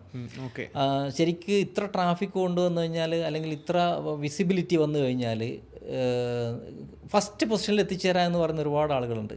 ഫസ്റ്റ് പൊസിഷനിൽ എത്തിച്ചേരുക എന്ന് പറഞ്ഞാൽ സെക്കൻഡ് പൊസിഷന് പലപ്പോഴും ഈ പറഞ്ഞ പോലെ ക്ലിക്ക് കൂടുതൽ കിട്ടാറുണ്ട്. അതിന് പല കാര്യമുണ്ട്. ഒന്ന് ബ്രാൻഡിങ് കൂടുതലാണെന്നുണ്ടെങ്കിൽ കിട്ടും. പിന്നെ SEO ടൈറ്റിൽ തന്നെ വളരെ പ്രോമിസിങ് ആണെന്നുണ്ടെങ്കിൽ കിട്ടും, എൻഗേജിങ് ആണെന്നുണ്ടെങ്കിൽ കിട്ടും. ഇനി അത് മാത്രമല്ല, ഇപ്പോൾ ട്രാഫിക് ഡൈവേഴ്സ് ചെയ്ത് പോകുമ്പോൾ LLM-ലാണെന്നുണ്ടെങ്കിൽ എപ്പോഴും ഒരേ റിസൾട്ട് അല്ല വരിക. അങ്ങനെയുള്ള സമയത്തും ഈ പറഞ്ഞ പോലെ നമ്മുടെ റിസൾട്ടുകൾ മാറി മാറി വരാം. അപ്പോൾ ഫസ്റ്റ് റിസൾട്ട് എന്നുള്ളൊരു സംഭവം മാറി. ഇപ്പോൾ നമ്മൾ നിൽക്കുന്നൊരു അവസ്ഥയെന്ന് പറയുന്നത് ഫസ്റ്റ്, അതായത് നമ്മളൊരു സെർച്ച് ചെയ്തു ഗൂഗിളിലൊരു സെർച്ച് ചെയ്ത് കഴിഞ്ഞാൽ നമുക്ക് എവിടെയും ക്ലിക്ക് ചെയ്യാതെ തന്നെ നമുക്ക് ആൻസർ കിട്ടുന്നൊരു അവസ്ഥ ഗൂഗിൾ ഉണ്ടാക്കി വെച്ചിട്ടുണ്ട്. AI ഓവർവ്യൂ എന്നുള്ള സംഭവം. അവിടെ നമുക്ക് ക്ലിക്ക് ചെയ്യാതെ തന്നെ ആൻസർ കിട്ടും. അപ്പോൾ അങ്ങനെ ഒരു സാഹചര്യത്തിൽ നമുക്ക് നമ്മുടെ ഒരു ബ്രാൻഡ് പിന്നെ ആളുകൾ ക്ലിക്ക് ചെയ്യണമെന്നുണ്ടെങ്കിൽ നമ്മൾ നല്ലൊരു ബൈയിങ് എക്സ്പീരിയൻസ് കൊടുക്കുന്നൊരു സംഭവമായിരിക്കണം. ജെനുവിനായിട്ട് നമ്മുടെ കസ്റ്റമേഴ്സിന് എക്സ്പീരിയൻസ് കൊടുക്കുന്ന ഒരു ഇതായിട്ട് നമ്മൾ മാറണം. അപ്പോൾ ബിസിനസ്സിൽ നമ്മൾ കുറച്ചുകൂടെ ശ്രദ്ധിക്കുകയും കസ്റ്റമർ എക്സ്പീരിയൻസിലേക്ക് കൂടുതൽ കോൺസെൻട്രേറ്റ് ചെയ്യും. പിന്നെ നമ്മൾ ഇൻഡസ്ട്രിയിൽ ഏറ്റവും വലിയൊരു എന്താ പറയുക ട്രസ്റ്റഡ് ആയിട്ടുള്ള വോയിസ് ആണെന്ന് നമ്മൾ വരുത്തി തീർക്കുകയും വേണം. അപ്പോൾ വളരെ ജനറിക് ആയിട്ടുള്ള ആൻസേഴ്സാണ് ഈ ഗൂഗിൾ AI ഓവർവ്യൂവിലൊക്കെ കൊടുക്കുന്നത്. പക്ഷേ നമ്മൾ സ്പെസിഫിക് ആയിട്ടൊരു കസ്റ്റമറുടെ പ്രോബ്ലം സോൾവ് ചെയ്യണമെന്നുണ്ടെങ്കിൽ ഒരു വെബ്സൈറ്റിൽ തന്നെ വരണം. ഓക്കെ, അപ്പോൾ അങ്ങനെയുള്ള ഒരു സിറ്റുവേഷനിൽ ഇപ്പോൾ നിങ്ങൾക്ക് ഇപ്പോൾ ഒരു ട്രൂവേ എന്ന് പറഞ്ഞൊരു ബിസിനസ് ഉണ്ട്. ട്രൂവേ സോൾവ് ചെയ്യാൻ ശ്രമിക്കുന്നതെന്ന് വെച്ച് കഴിഞ്ഞാൽ അറ്റസ്റ്റേഷൻ കാര്യങ്ങളാണ്. ഈ അറ്റസ്റ്റേഷൻ കാര്യങ്ങൾ എങ്ങനെയാണ് എന്ന് AI ഓവർവ്യൂവിൽ അല്ലെങ്കിൽ ചാറ്റ് GPT-ക്കൊക്കെ പറഞ്ഞു കൊടുക്കാൻ പറ്റും. അതിൻ്റെ സ്റ്റെപ്സ് എന്താണ് ഇതൊക്കെ പറഞ്ഞു കൊടുക്കാൻ പറ്റും. ഇത് റിയൽ വേൾഡിൽ സോൾവ് ചെയ്ത് കൊടുക്കേണ്ടത് നിങ്ങളുടെ ബിസിനസ്സാണ്, നിങ്ങളുടെ സ്ഥാപനമാണ് സോൾവ് ചെയ്ത് കൊടുക്കേണ്ടത്. അത് നല്ല രീതിയിൽ സോൾവ് ചെയ്ത് കൊടുക്കുന്നുണ്ട് എന്ന് നിങ്ങൾ വരുത്തിയാൽ അതിനുള്ള ഇത് നിങ്ങളുടെ വെബ്സൈറ്റിലൂടെ ആ കണ്ടന്റുകൾ നിങ്ങൾ കൊടുക്കുകയാണെന്നുണ്ടെങ്കിൽ നിങ്ങളുടെ ബ്രാൻഡിന് പിന്നെയും ക്ലിക്ക് കിട്ടും. ഓവർവ്യൂ അവിടെ നിന്നാൽ പോലും നിങ്ങളെ അന്വേഷിച്ച ആളുകൾ വരും. ഈ ChatGPT പിന്നെ ജനറിക് ആളുടെ ഇൻഫർമേഷൻ കൊടുത്താൽ പോലും ഒരു പ്രോബ്ലം സോൾവ് ചെയ്യാൻ വേണ്ടിയിട്ട് നിങ്ങളുടെ വെബ്സൈറ്റിലേക്ക് തന്നെ ആളുകൾ വരും. അപ്പോൾ സർവീസ് ഈ പറഞ്ഞ പോലെ നമ്മൾ കൃത്യമായിട്ട് കൊടുക്കാനായിട്ട് ശ്രമിക്കുക തന്നെ വേണം. അപ്പോൾ നമ്മുടെ അപ്രോച്ചിൽ കംപ്ലീറ്റ് ആയിട്ട് മാറ്റം വരണം. SEOയിലെ അപ്രോച്ചിൽ നമുക്ക് നല്ല രീതിയിൽ മാറ്റം വരണം. അത് ബേസിക്കലി നമ്മുടെ വെബ്സൈറ്റ് ഡെവലപ്പ് ചെയ്യുന്ന ഇത് മുതൽ നമ്മുടെ ബിസിനസ്സിനോടുള്ള അപ്രോച്ച്, നമ്മൾ കണ്ടൻറ്റ് ഞാൻ നേരത്തെ പറഞ്ഞല്ലോ, കണ്ടൻറ്റ് അതിനകത്ത് അലൈൻ ചെയ്യുന്ന രീതി, മൊത്തത്തിൽ നമ്മളീ പറഞ്ഞ പോലെ ഒരു ഇൻ്റർനെറ്റിൽ അല്ലെങ്കിൽ ഓൺലൈനിൽ നമ്മുടെ വെബ്സൈറ്റിൻ്റെ ഒരു പ്രസൻസ് ഉണ്ടാക്കിയെടുക്കുന്ന രീതിയിലേക്ക്.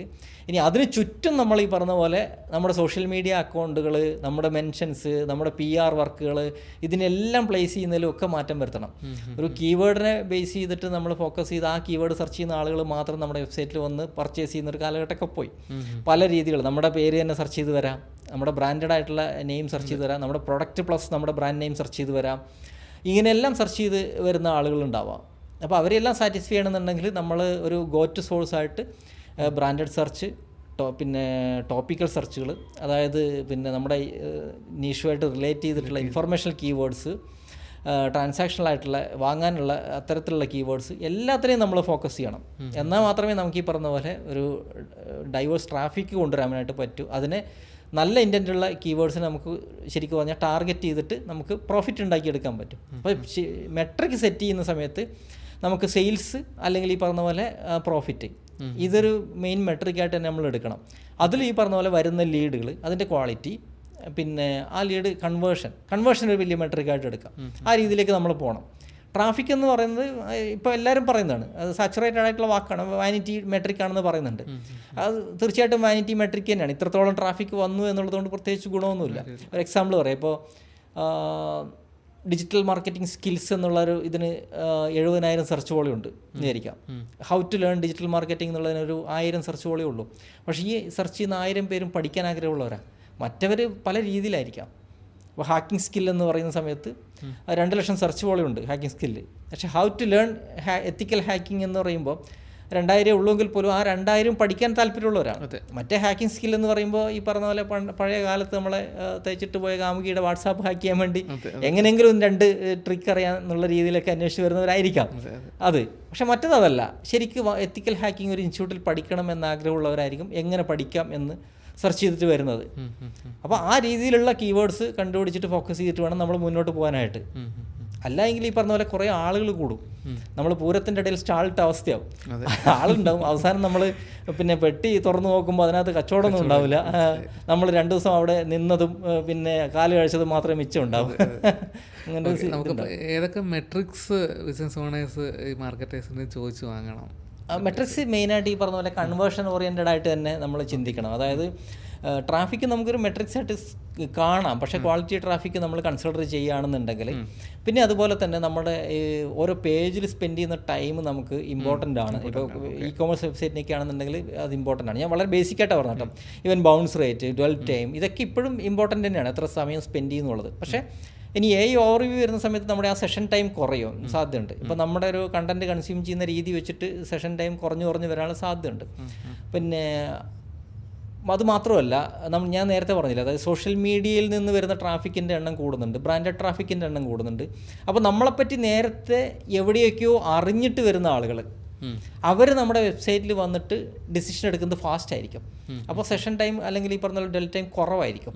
അപ്പോൾ എന്നാലും നമ്മൾ ഈ പറഞ്ഞ പോലെ ഡെൽ ടൈം ഒരു പ്രധാനപ്പെട്ട ഫാക്ടറായിട്ട് നമ്മൾ കാണണം. പക്ഷേ മെട്രിക് ഡിഫൈൻ ചെയ്യുന്ന സമയത്ത് അല്ലെങ്കിൽ അതിനെ അനാലിസിസ് ചെയ്യുന്ന സമയത്ത് കഴിഞ്ഞ വർഷങ്ങളിൽ ഉണ്ടായിരിക്കുന്ന പോലെ നമ്മൾ അത്രയും സമയം സ്പെൻഡ് ചെയ്തു എന്നുള്ള രീതിയിലേക്ക് ആവരുത്.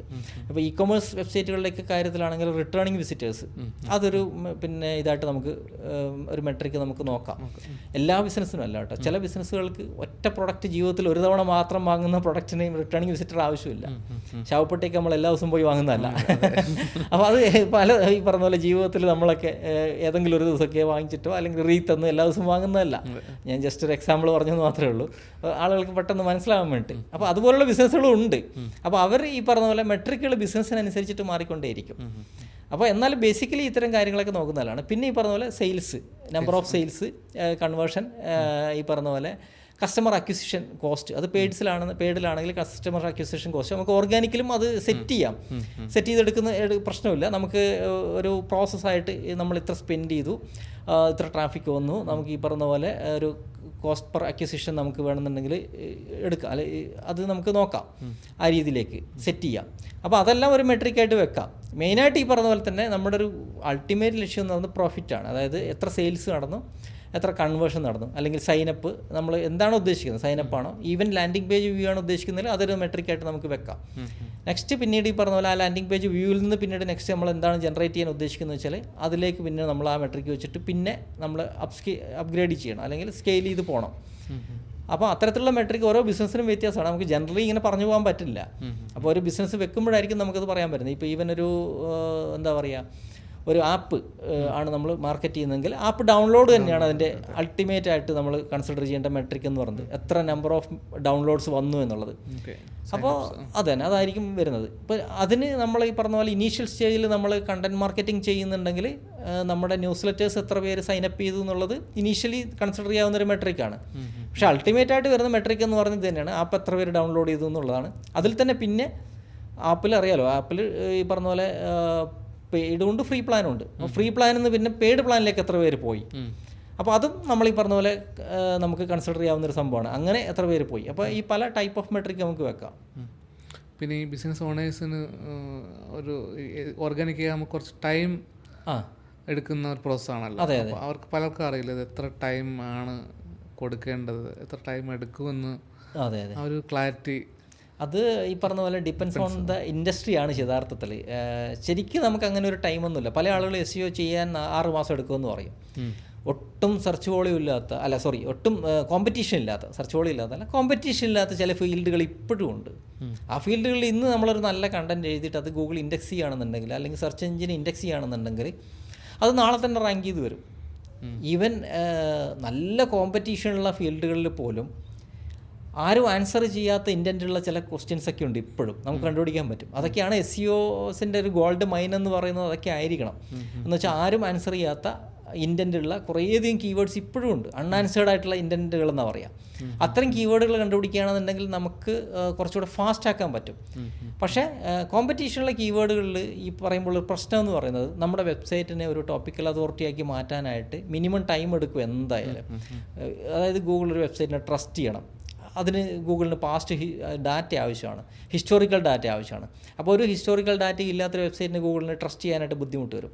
അപ്പോൾ ഈ ഹിസ്റ്റോറിക്കൽ ഡാറ്റയൊക്കെ ഉണ്ടാക്കിയെടുക്കാൻ വേണ്ടിയിട്ടാണ് ഇത് വരുന്നത്. അത് കോമ്പറ്റീഷൻ കൂടുമ്പോഴാണ് കേട്ടോ. അപ്പോൾ നല്ല കോമ്പറ്റീഷനുള്ളൊരു സ്ഥലത്തേക്ക് ഒരു വെബ്സൈറ്റ് വരുന്ന സമയത്ത് ഓൾറെഡി അവിടെ ചില പിന്നെ ലെയേഴ്സായിട്ട് വെബ്സൈറ്റിനെ അവർ കീപ്പ് ചെയ്ത് വെച്ചിട്ടുണ്ടാവും. വെബ്സൈറ്റ് ക്ലാസിഫിക്കേഷൻ എന്ന് പറഞ്ഞിട്ട് ഗൂഗിളിനൊരു പരിപാടി തന്നെ ഉണ്ട്. അവരുടെ ഒരു വെബ്സൈറ്റ് ക്ലാസിഫിക്കേഷൻ വെക്ടർ എന്ന് പറഞ്ഞിട്ടൊരു ഇതുണ്ട്. അതിനകത്ത് അവർ ഈ പറഞ്ഞ പോലെ ടോപ്പ് ലെയറിൽ അത് കൂടുതലും ഈ YMYL കാറ്റഗറിയിലാണ്. അതായത് യുവർ മണി യുവർ ലൈഫ് എന്ന് പറയുന്ന നമ്മുടെ സ്വത്തിനും ജീവനും ബാധിക്കുന്ന ടൈപ്പ് ഓഫ് വെബ്സൈറ്റുകളെയാണ് അവർ കുറച്ചുകൂടെ സീരിയസ് ആയിട്ട് കാണുന്നത്. അപ്പോൾ അവിടെ ടോപ്പ് ലെയറിലൊരു കാറ്റഗറി വെബ്സൈറ്റുകളെ അതിന് അസൈൻ ചെയ്തിരിക്കുന്ന കീവേഡുകളെ ഒക്കെ വെച്ചിട്ടുണ്ടാവും. അപ്പോൾ ഒരു ക്വസ്റ്റ്യൻ സ്വാഭാവികമായിട്ട് സെർച്ച് എഞ്ചിനിൽ വന്നു കഴിഞ്ഞാൽ ആ അത്തരം വെബ്സൈറ്റുകളെ തന്നെയാണ് ആദ്യം പരിഗണിക്കുക. അത് ഗൂഗിൾ കണക്കാക്കുന്നത് സബ്ജക്റ്റ് മാറ്റർ എക്സ്പേർട്ടുകൾ കണ്ടൻറ്റ് പ്രിപ്പയർ ചെയ്യുന്ന, എന്നാൽ ആ വിഷയത്തിൽ ഏറ്റവും അതോറിറ്റിയുള്ള വെബ്സൈറ്റുകളൊക്കെ ആയിരിക്കും അതിനകത്ത് വരുന്നത്. അതിൽ കുറേ ട്രസ്റ്റ് ഫാക്ടേഴ്സ് കൂടിയുണ്ട്. നമ്മുടെ ഗൂഗിളിൻ്റെ ഈറ്റ് എന്ന് പറഞ്ഞ ഫ്രെയിം വർക്കൊക്കെ ഇപ്പോൾ സെർച്ച് എഞ്ചിൻ അതിന് ഗൂഗിൾ നോക്കാറുണ്ട് ആ അത്തരം വെബ്സൈറ്റുകൾ ക്ലാസിഫൈ ചെയ്യുന്നതിൽ. അതിൽ തന്നെ സെക്കൻഡ് കാറ്റഗറിയിൽ വരുന്ന വെബ്സൈറ്റുകളുണ്ട്, അതിൽ പുതിയതായിട്ട് വരുന്ന വെബ്സൈറ്റുകളും പിന്നെ തീരെ അതായത് ലേമാൻസൊക്കെ ആർട്ടിക്കിളൊക്കെ എഴുതുന്ന രീതിയിലുള്ള വെബ്സൈറ്റുകളൊക്കെ അവർ ക്ലാസിഫൈ ചെയ്ത് വെച്ചിട്ടുണ്ട്. അപ്പോൾ ഇതിനൊക്കെ സ്വാഭാവികമായിട്ട് അവർ അത്രയും ട്രസ്റ്റ് ചെയ്യും. ഇപ്പോൾ നമുക്ക് തന്നെ നമ്മളൊരു ചോദ്യം ചോദിക്കുമ്പോൾ നമുക്ക് ആ ഒരു ഇൻഡസ്ട്രിയായിട്ട് ബന്ധപ്പെട്ട് നിൽക്കുന്ന ഒരാളാണ് എന്ന് ചോദിച്ചു കഴിഞ്ഞാൽ നോക്കിക്കഴിഞ്ഞാൽ അയാൾ പറയുന്ന ഉത്തരത്തിന് നമ്മൾ കൂടുതൽ വാല്യൂ കൊടുക്കും. അയാൾ ഒരു എത്രയോ വർഷം കൊണ്ടായിരിക്കും ആ ഒരു അതോറിറ്റി ഉണ്ടാക്കിയെടുത്തിരിക്കുന്നത്. പെട്ടെന്ന് ഇന്നലെ ഒരാൾ വരുമ്പോൾ അയാൾ പറയുന്നൊരു ഉത്തരത്തിന് നമ്മളൊരു വലിയ വാല്യൂ കൊടുക്കില്ല.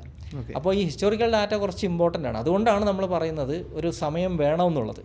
പക്ഷേ എങ്കിലും പറയുന്നു ചില പിന്നെ ഇൻറ്റൻറ്റുകൾ ഇപ്പോഴും ഉണ്ട് കേട്ടോ. ഇപ്പോൾ ഈവൻ നമ്മളൊക്കെ ഹെൽത്ത് കെയറിൽ വർക്ക് ചെയ്യുമ്പോൾ ഭയങ്കര കോമ്പറ്റീഷനാണ്. പ്രത്യേകിച്ച് ഹെൽത്ത് കെയർ ഗൂഗിൾ ഭയങ്കര സ്ട്രിക്റ്റായിട്ട് നോക്കുന്നൊരു കാറ്റഗറിയാണ്. അപ്പോൾ അതിൽ തന്നെ നല്ല ഈ പറഞ്ഞ പോലെ അൺആൻസേർഡ് ആയിട്ടുള്ള ഇൻറ്റൻറ്റുകൾ ഇപ്പോഴും ഉണ്ട്. നമുക്ക് ഇന്ന് അത്യാവശ്യം നല്ല രീതിയിലുള്ളൊരു വെബ്സൈറ്റ് ആണെന്നുണ്ടെങ്കിൽ ഇന്ന് നമ്മളൊരു ആർട്ടിക്കിൾ പബ്ലിഷ് ചെയ്ത് കഴിഞ്ഞാൽ 2-3 ദിവസത്തിനുള്ളിൽ നമുക്ക് റാങ്ക് ചെയ്യാൻ പറ്റുന്ന അത്യാവശ്യം ബിസിനസ് ജനറേറ്റ് ചെയ്യാൻ പറ്റുന്ന കീവേഡുകൾ നമുക്ക് ഫൈൻഡ് ചെയ്യാൻ പറ്റാറുണ്ട് പലപ്പോഴും, അങ്ങനെ ചെയ്യാറുണ്ട്.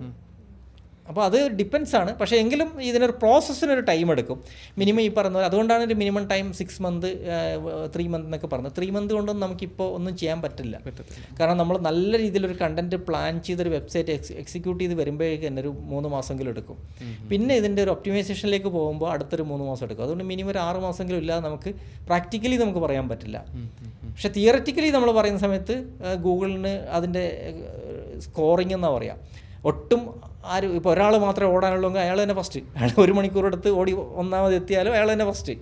അപ്പോൾ അങ്ങനെയുള്ള ഇൻഡസ്ട്രിയിൽ ഈ പറയുന്ന പോലെ എന്താ പറയുക, ഇത് ബാധകമല്ല.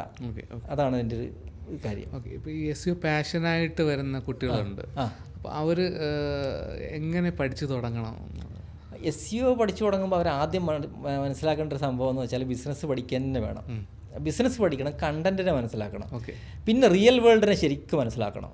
റിയൽ വേൾഡിൽ നമ്മൾ എങ്ങനെയാണ് എക്സിസ്റ്റ് ചെയ്യുന്നത് എന്നുള്ളത് ശരിക്കും മനസ്സിലാക്കണം. കാരണം എന്താ അറിയാമോ, ഗൂഗിളിൻ്റെ ഒരു മോട്ടോ അതിൽ ശരിക്കും പറഞ്ഞാൽ ഭയങ്കര ഹെൽപ്ഫുള്ളാണ്. മറ്റ് സെർച്ച് എഞ്ചിൻസിന് ഞാൻ പറയില്ല, വിഷൻസ് പലപ്പോഴും നമ്മളെ ഹെൽപ്പ് ചെയ്യുന്നു. മറ്റ് സെർച്ച് എഞ്ചിന് അത്തരത്തിലുള്ള വിഷൻസ് ഒന്നും ഉണ്ടായിരുന്നില്ല. അപ്പോൾ ഗൂഗിളിൻ്റെ ഒരു വിഷൻ എന്ന് പറയുന്നത് ഈ യൂണിവേഴ്സിനെ ഡോക്യുമെൻറ്റ് ചെയ്യുക, എൻ്റയർ യൂണിവേഴ്സിനെ ഡോക്യുമെൻറ്റ് ചെയ്യുക, അത് എല്ലാവർക്കും ആക്സസ് ചെയ്യാൻ വിട്ടുകൊടുക്കുക.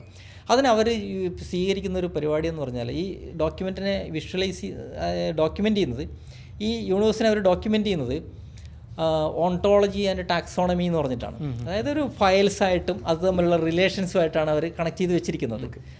അതെന്ന് വെച്ചാൽ നമ്മൾ പിന്നെ ഇപ്പം ഞാൻ നിങ്ങളെ മനസ്സിലാക്കിയിരിക്കുന്നത് എങ്ങനെയാണെന്ന് വെച്ച് കഴിഞ്ഞാൽ, നിങ്ങൾ എന്ത് ചെയ്യുന്നു, നിങ്ങളുടെ സുഹൃത്തുക്കൾ ആരാണ്, നിങ്ങളുടെ വർക്ക് ചെയ്യുന്ന സ്ഥാപനം ഏതാണ്, പിന്നെ എവിടെ നിന്ന് വരുന്നു, നിങ്ങളുടെ ഹോബീസ് എന്തൊക്കെയാണ്, ഇത്തരം കാര്യങ്ങളൊക്കെ കണക്ട് ചെയ്തിട്ടാണ്. അപ്പോൾ ഇതിനെയൊക്കെ ഒരു ഫയൽസായിട്ടും ഇതിനെ ഈ പറഞ്ഞ പോലെ റിലേഷൻഷിപ്പ് ബിൽഡ് ചെയ്തിട്ടും ആണ് നമ്മൾ കണ്ടുപിടിച്ച് വെച്ചിരിക്കുന്നത്. എൻറ്റിറ്റീസ് എന്നാണ് ശരിക്കും പറയാം. അപ്പോൾ ഈ എൻറ്റിറ്റീസിനെയും ചുറ്റുമുള്ള റിലേറ്റഡ് എൻറ്റിറ്റീസിനെയും സിമ്പിളായിട്ട് മനസ്സിലാക്കാനാണെന്നുണ്ടെങ്കിൽ നമുക്ക് മമ്മൂട്ടി എന്ന് പറഞ്ഞിട്ട്, ഞാൻ എപ്പോഴും പറയുന്ന എക്സാമ്പിളാണ്, അപ്പോൾ എന്നെ അറിയാവുന്നവർക്ക് ചിലപ്പോൾ പെട്ടെന്ന് കണക്ട് ചെയ്യാൻ പറ്റും. മമ്മൂട്ടി എന്നൊരാൾ സെർച്ച് ചെയ്ത് കഴിഞ്ഞാൽ ഗൂഗിളിൻ്റെ നോളജ് പാനലിൽ കുറച്ചധികം കാര്യങ്ങൾ കാണിക്കും. അതെന്തുകൊണ്ടാണെന്ന് വെച്ചാൽ മമ്മൂട്ടിയായിട്ട് മാത്രമല്ല ഗൂഗിൾ മനസ്സിലാക്കി വെച്ചിരിക്കുന്നത്. മമ്മൂട്ടി എന്ന് പറയുമ്പോൾ മമ്മൂട്ടിയുടെ വൈഫുണ്ട്, ലോകത്തിൽ എവിടെയാണെങ്കിലും മമ്മൂട്ടീൻ്റെ വൈഫുണ്ട്, പിന്നെ മകനുണ്ട്, അയാൾ ജനിച്ച സ്ഥലമുണ്ട്, അയാൾ പിന്നെ അഭിനയിച്ച സിനിമകളുണ്ട്, അഭിനയിച്ച സിനിമകളുടെ ഡയറക്ടേഴ്സ് ഉണ്ട്, കിട്ടിയ അച്ചീവ്മെൻറ്റ്സ് ഉണ്ട്, അവാർഡ്സ് ഉണ്ട്. ഇങ്ങനെ ഒരുപാട് കാര്യങ്ങളെ ഒരു ഫയൽസായിട്ട് അറേഞ്ച് ചെയ്ത് വെച്ച് ഇതിനെ കണക്ട് ചെയ്യും. ഇപ്പോൾ മമ്മൂട്ടിയുടെ ഫസ്റ്റ് ഫിലിം ഏതാണ്, വിൽക്കാനുണ്ട് സ്വപ്നങ്ങൾ, അതിൻ്റെ ഡയറക്ടർ ആരാണ്, ആസാദ്. ഇതൊക്കെ എങ്ങനെയാണ് പോസിബിൾ ആകുന്നതെന്ന് വെച്ചാൽ ഈ റിയൽ വേൾഡ് കണക്ഷൻസിനെ ഇൻ്റർനെറ്റിൽ ഇവർ എസ്റ്റാബ്ലിഷ് ചെയ്ത് വെച്ചിട്ടുണ്ട്. എഡ്ജസ് ആൻഡ് നോട്ട്സ് എന്നാണ് ടെക്നിക്കലി വിളിക്കുക. അങ്ങനെ എസ്റ്റാബ്ലിഷ് ചെയ്ത് വെച്ചിട്ടുണ്ട്. ഇത് എൻറ്റിറ്റി SEOയുടെ ഒരു പ്രധാനപ്പെട്ട ഇതാണ്. അപ്പോൾ ഈ റിയൽ വേൾഡ് കണക്ഷൻ നമ്മളെങ്ങനെയാണ് ആ കാര്യങ്ങളെ മനസ്സിലാക്കുന്നത് എന്ന് ശരിക്കും നമ്മൾ പഠിക്കണം.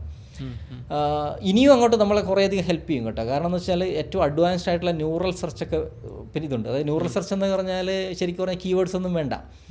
ഇപ്പോൾ ബെസ്റ്റ് സൺസെറ്റ് ഫോട്ടോഗ്രാഫി ക്യാമറ അല്ലെങ്കിൽ ഫോൺ എന്ന് ചോദിച്ചു കഴിഞ്ഞാൽ ആ കീവേഡ് എവിടെയില്ലാതെ ഒരു ആൻസർ ഗൂഗിളിന് ജനറേറ്റ് ചെയ്ത് കാണിക്കാൻ പറ്റും.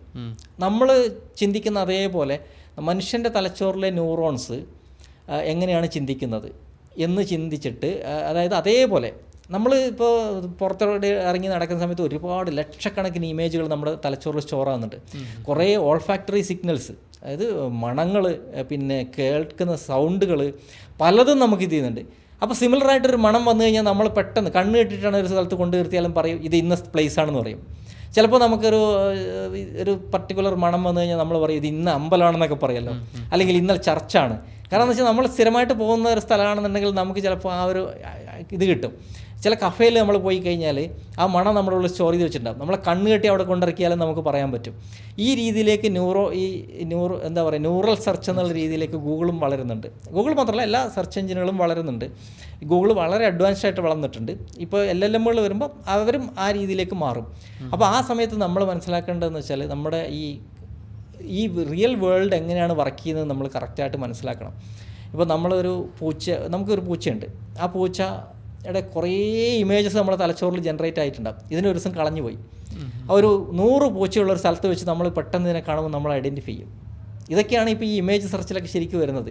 ഒരു വോയിസ് കേൾപ്പിച്ചു കൊടുത്തു കഴിഞ്ഞാൽ LLM ഇത് ഇന്ന പാട്ടിലാണെന്ന് അത് കറക്റ്റ് കേൾപ്പിച്ചു തരും. ഇങ്ങനെ സിമിലാരിറ്റിയാണ്, ഡാറ്റയെ പഠിച്ചിട്ടാണ്, വേറെ ഒന്നുമില്ല, വലിയ മാജിക് ഒന്നുമില്ല. ഒരുപാട് ഡാറ്റയെ പ്രോസസ്സ് ചെയ്തിട്ടാണ്. നമ്മുടെ തലച്ചോറ് മില്യൺസ് ഓഫ് ഡാറ്റയെ പ്രോസസ്സ് ചെയ്യുന്ന പോലെ തന്നെ അതും പ്രോസസ്സ് ചെയ്യുന്നുണ്ട്. അങ്ങനെയാണ് അത് കണ്ടുപിടിച്ച് തരുന്നത്. അപ്പോൾ ഈ നേരത്തെ ചോദിച്ച ചോദ്യം ഉണ്ടല്ലോ, ഇപ്പോൾ ഉദാഹരണത്തിന് ഇന്ത്യയിൽ ഏറ്റവും കൂടുതൽ വിൽക്കപ്പെടുന്ന 500 കിലോമീറ്റർ അധികം റേഞ്ചുള്ള ബാറ്ററി EV കാർ ഏതാണെന്ന് ചോദിച്ചു കഴിഞ്ഞാൽ, ബെസ്റ്റ് EV കാർ എന്നുള്ള ആ വാക്കോ അല്ലെങ്കിൽ 500 കിലോമീറ്റർ റേഞ്ചിൽ നിന്ന് കറക്റ്റ് എക്സാക്റ്റ് കീവേഡൊന്നും വേണ്ട. അതിൻ്റെ സ്പെസിഫിക്കേഷനിൽ ബാറ്ററി റേഞ്ച് എന്ന് പറയുന്ന 500 കിലോമീറ്റർ എന്ന് ഉണ്ടായാൽ മതി. ഇന്ത്യയിൽ വിൽക്കുന്ന ഒരു കമ്പനി ആയിരുന്ന എന്ന് എസ്റ്റാബ്ലിഷ് ചെയ്തിരുന്നാൽ മതി, ഇന്ത്യൻ ബ്രാൻഡാണെന്ന് മനസ്സിലാക്കിയാൽ മതി. ഇത് ഗൂഗിളിന് അറിയാം. ഇപ്പോൾ നമ്മൾ ഒരു എക്സാമ്പിൾ പറഞ്ഞാൽ, എക്സാമ്പിൾ എനിക്ക് കുറച്ച് കടന്നു പോകുന്നില്ല, ഫോട്ടോസിന്തസിസ്, നമ്മുടെ പ്രകാശ സംശ്ലേഷണം എന്ന് പറയുന്ന വാക്ക്, ആ വാക്ക് പറയാൻ കുറച്ച് നാക്കൊക്കെ കുളുക്കിപ്പോവും. അപ്പോൾ എന്താ പറയുക, സൂര്യപ്രകാശത്തിൻ്റെ സാന്നിധ്യത്തിൽ സസ്യങ്ങളുടെ ഇലകളിൽ വെച്ച് ഭക്ഷണം പാചകം ചെയ്യുന്നതിനെയാണ് പ്രകാശ സംശ്ലേഷണം എന്ന് പറയുക. ഇങ്ങനൊരു സംഭവമുണ്ട്.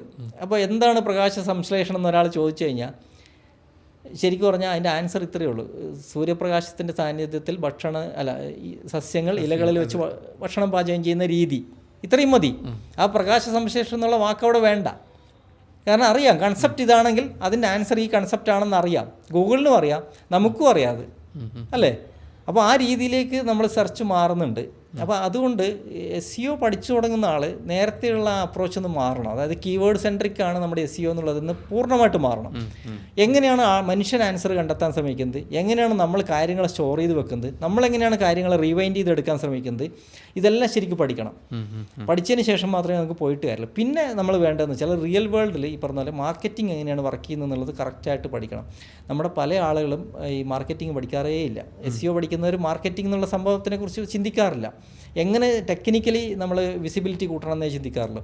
വിസിബിലിറ്റി മാത്രമല്ല, ആളുകൾ വാങ്ങാൻ അവർക്ക് തോന്നിപ്പിക്കുന്ന രീതിയിലേക്ക് നമ്മുടെ വെബ്സൈറ്റുകൾ ഒപ്റ്റിമൈസ് ചെയ്യാൻ ശ്രദ്ധിക്കണം. അങ്ങനെ മാർക്കറ്റ് ശരിക്കും പഠിക്കണം.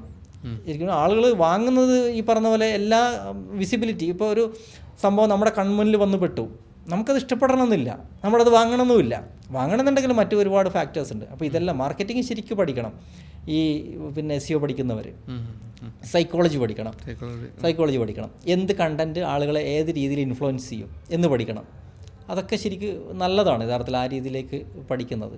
ശരിക്കും SEO നല്ല രീതിയിൽ എന്താ പറയുക അപ്രോച്ച് ചെയ്യേണ്ട ഒരു സ്ട്രീമാണ്. പക്ഷേ നമ്മൾ ഇൻസ്റ്റിറ്റ്യൂട്ടുകൾ പഠിപ്പിക്കുന്ന രീതി എന്ന് വെച്ചാൽ സിസ്റ്റമാറ്റിക്കായിട്ട് ഈ പറഞ്ഞ പോലെ ഒരു on page SEO, of page SEO അല്ലെങ്കിൽ ടെക്നിക്കൽ SEO ഒരു 3 സ്ട്രീമായിട്ട് ഒരു 10-15 ക്ലാസ്സുകൾ കൊടുത്ത് അങ്ങനെ പോകുമ്പോൾ പല ആളുകൾക്ക് ഈ ഒരു വിഷൻ ഇല്ലാതെ പോകുന്നത് നമ്മുടെ ഇൻസ്റ്റിറ്റ്യൂട്ടുകളുടെ പ്രശ്നമാണ്, പഠിക്കുന്ന കുട്ടികളുടെ പ്രശ്നമല്ല.